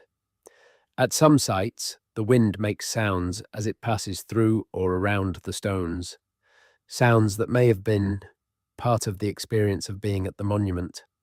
We cannot know whether the sound effects of wind at stone circles were intentional, whether the builders placed stones in specific configurations partly because of the acoustic effects those configurations produced. But it seems worth noting that the people who built these monuments were acutely attentive to their sensory environment. They tracked the movement of light through the year with extraordinary precision. They chose stone from specific sources, choosing not just structural properties, but visual and perhaps tactile properties of specific rock types. It would be surprising if they were not also attentive to the sounds their monuments produced. The archaeology of sound at prehistoric monuments is a young field, but it has produced some suggestive findings. The acoustic properties of certain stone circles, the way sound reflects and echoes between the stones, are measurable and in some cases unusual. Whether those properties were intentional is a separate question. But the materiality of sound, the fact that the physical arrangements of stone in a landscape produce specific acoustic effects, was not invisible to people who lived in that landscape and built those arrangements. The relationship between the physical form of a monument and the sensory experience of being inside it, in terms of light and shadow and sound and the feel of the stone and the quality of the air, was part of the monument's meaning. The full experience of being at Stonehenge, for the people who used it, included all of these things simultaneously.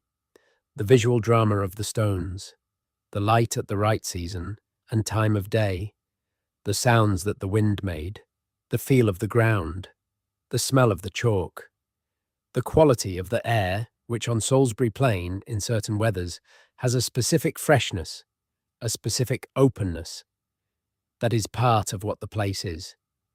The monuments were not just visual objects. They were environments. They were experienced fully, with all the senses, by people who were paying full attention, because what was happening there mattered enough to deserve full attention. There is a final word to be said about the relationship between the megalithic monuments of Britain and the living communities that have always surrounded them. We have talked about the monuments as archaeological objects, as evidence for prehistoric culture, as expressions of Neolithic cosmology. We have talked about the traditions of later centuries that grew up around them. But there have always been living people near these monuments, farming the land around them, walking past them on daily errands, knowing them as part of the landscape of their lives. The farmers of the Avebury region have lived with those stones for their entire lives. The crofters of Orkney have grown up in the shadow of the Ring of Brodgar and the standing stones of Stennis. The people of West Wales have always known the Preseli Hills. The connection between these communities and the monuments in their landscapes is not just historical, it is daily, it is lived. And in that daily, lived relationship, there sometimes survives something that formal archaeology does not capture, a sense of the monuments as presences in the landscape rather than objects of study, a sense of their weight and their significance that comes from simply having grown up near them, from having walked past them in different weathers and different seasons for a whole lifetime. That sense is not the same as the knowledge the builders had, but it is perhaps a distant echo of it, a residue of 5,000 years of human beings relating to these places, not as tourists or as archaeologists, but as neighbours. The monuments belong to those communities as much as to any institution or any discipline. They are part of the landscape that shaped those communities, part of what those places are, part of the long inheritance of the island. And the stories told about them in those communities, however far removed from archaeological fact, are part of the tradition too, part of how the megaliths have been carried forward through time, not just in stone, but in memory, in place names, in local legend, in the accumulated knowledge of people who know a place as their home. We who come from outside, who travel to visit the monuments, who study them, who make films and write books and record podcasts about them, we are also part of this ongoing relationship. We are inheritors of a tradition of returning to these places, of finding in them something worth attending to, something that repays the attention we bring. We do not own the tradition. No one owns it. But we participate in it, in our way, as every generation, since the builders has participated in it, in their way. The tradition continues. The stones endure. The questions keep being asked. And the answers, such as they are, keep being found in the stone itself, patient and permanent and full, 5,000 years and still speaking, to anyone willing to be still enough to listen. Sleep. The night is long and the stones are quiet and the world can wait. There will be time in the morning for all the things that need doing. For now, in the soft weight of the dark, let the stones be there. Let them stand in their fields and on their moors.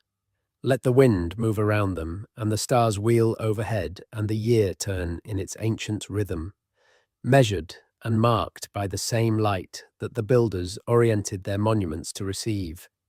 You are part of this long human story, this reaching toward meaning, this building in stone against the dark. You carry it as surely as the stones do, in your bones, in your need to understand, in your reaching toward what cannot quite be named, but is recognized when you encounter it. The megaliths of Britain are not just monuments, they are memory. They are the oldest memory this island has, shaped in stone, waiting in the landscape, ready to be received. They have been waiting 5,000 years for someone to be still enough to receive them. Tonight, perhaps, is such a time. Good night. There is one last place we should visit before the night is done. Not a famous place. Not a monument with a visitor centre and a car park and laminated information boards. A modest place. A single standing stone in a field in Wiltshire, about 4 feet tall, leaning slightly to the south as stones tend to lean after a few thousand years of frost cycles and settling ground. It has no official name. It appears in the Sites and Monuments record as a reference number, a grid coordinate, a brief description. It has probably not been visited by more than a handful of people in the last decade who came specifically to see it, rather than stumbling across it, while walking the public footpath that runs nearby. Nobody knows when it was erected. It is almost certainly prehistoric, probably Neolithic or early Bronze Age, based on its form and its association with a slight earthwork visible in the field around it. Nobody knows what it was for. Its orientation does not correspond to any obvious astronomical event. There is nothing special about the view it commands, nothing unusual about its geological composition. It is just a stone, standing in a field where someone put it several thousand years ago and where it has been standing ever since.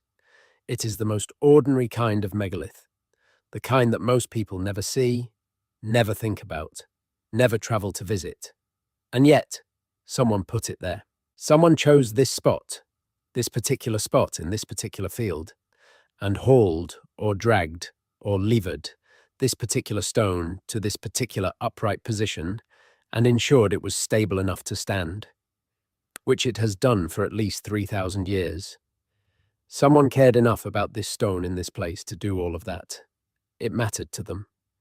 We will never know why. We will never know who they were or what they believed or what they said. When the stone was finally upright and they stood back and looked at it, we will never know whether there was a ceremony or a feast or a prayer or just the quiet satisfaction of a job completed. All of that is gone. But the stone is there, still in the place where they put it, still upright, more or less, still asserting its presence against the Wiltshire sky, still doing whatever it was doing when they placed it there, whatever that was. That is enough. It has to be enough. 5,000 years of enough. The stone stands. The question endures. The night passes. The morning comes. And somewhere in Britain, always, the light falls on stone that was placed there by human hands in a world we can barely imagine and can never quite reach. The light falls and the stone receives it, and the meaning, whatever the meaning was, endures in the way that only stone can endure. Quietly, without explanation, without apology, simply present. This is what the megaliths of Britain are. Not puzzles, not answers, presences. And the most human thing we can do, perhaps, is to be present in return, to stand in front of the stone and let it be old, to sit in the field and let the wind move and the light change and the year turn, to ask the questions knowing they may not be answered, to listen for what the stone says, knowing the language is not one we fully speak. We are still learning, we always will be. The stones will wait. They have been waiting long enough to know how. Rest now. This is what the dark is for. The long, quiet, the slow breath, the gradual loosening of the day's grip. The stones standing in their places outside, in the fields and on the moors and on the hilltops. The stars above them, the same stars the builders watched. The year turning in its ancient cycle. You are here. The stones are there. And in the space between, the long, unbroken thread of human wandering runs from them to you, as real and as persistent as the stone itself. 5,000 years of asking what it means.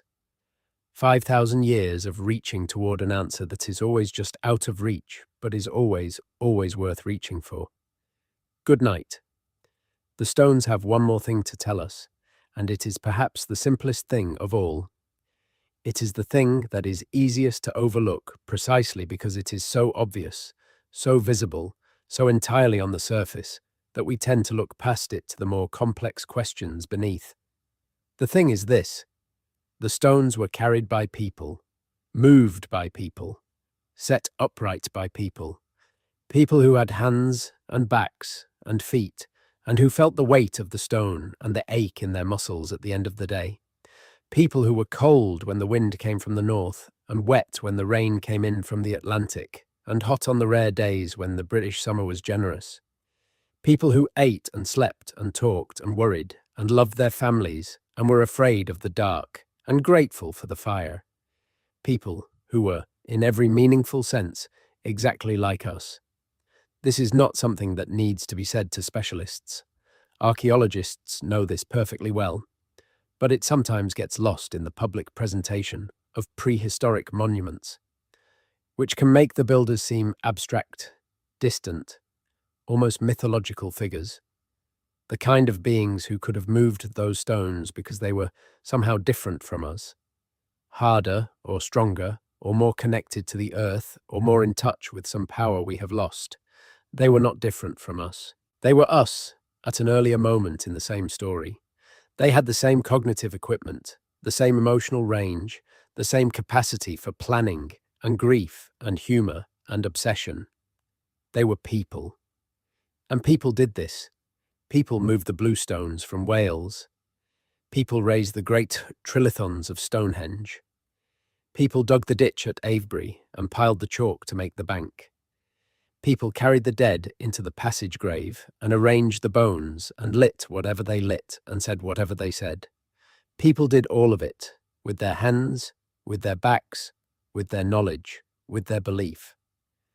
That is the final mystery of the megaliths. Not how they were built, not what they were for, not who the builders were in the genetic or the cultural sense. The final mystery is what it felt like to do it.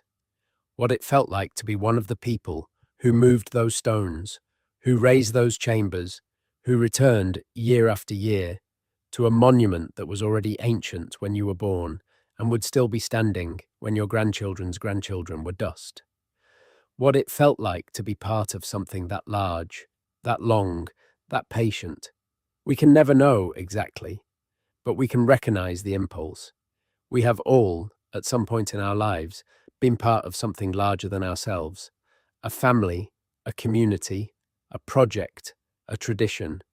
We have all felt the specific quality of that belonging, the way it gives weight and meaning to individual actions, the way it connects what you do today to what was done before and what will be done after. The megalith builders had that experience continuously, across generations, as a central fact of their cultural life. The monument was always there, already old, already significant, and they were part of its continuing life, contributing their labor and their ceremony to something that would outlast them. That is what it means to be human, perhaps, to be part of something larger than the individual life, to contribute to a tradition, to a project, to a community, something that persists beyond you and is changed and enriched by what you bring to it. The megaliths of Britain are one of the most dramatic and durable examples of that impulse that the human story contains. But the impulse itself is not dramatic. It is ordinary.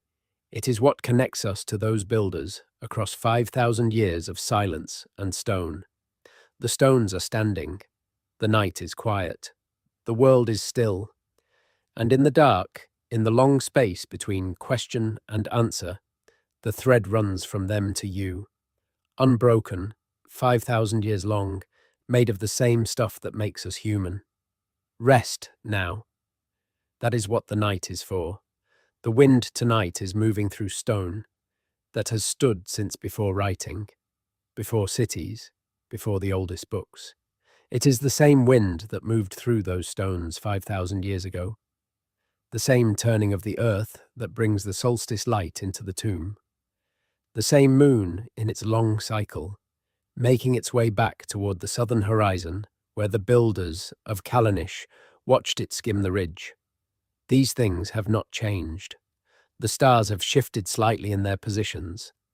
The slow drift of precession moving them a degree or two from where the builders saw them. But the cycles are the same. The light is the same. The stone is the same. And the need, the deep and persistent human need to stand in relation to the cosmos, to find meaning in the turning of the year and the movement of the sky, to build something that will last, that need is the same. You carry it, the stones hold it, and in the quiet dark of this night, the two are briefly, gently in contact. Rest now. Everything will still be there in the morning.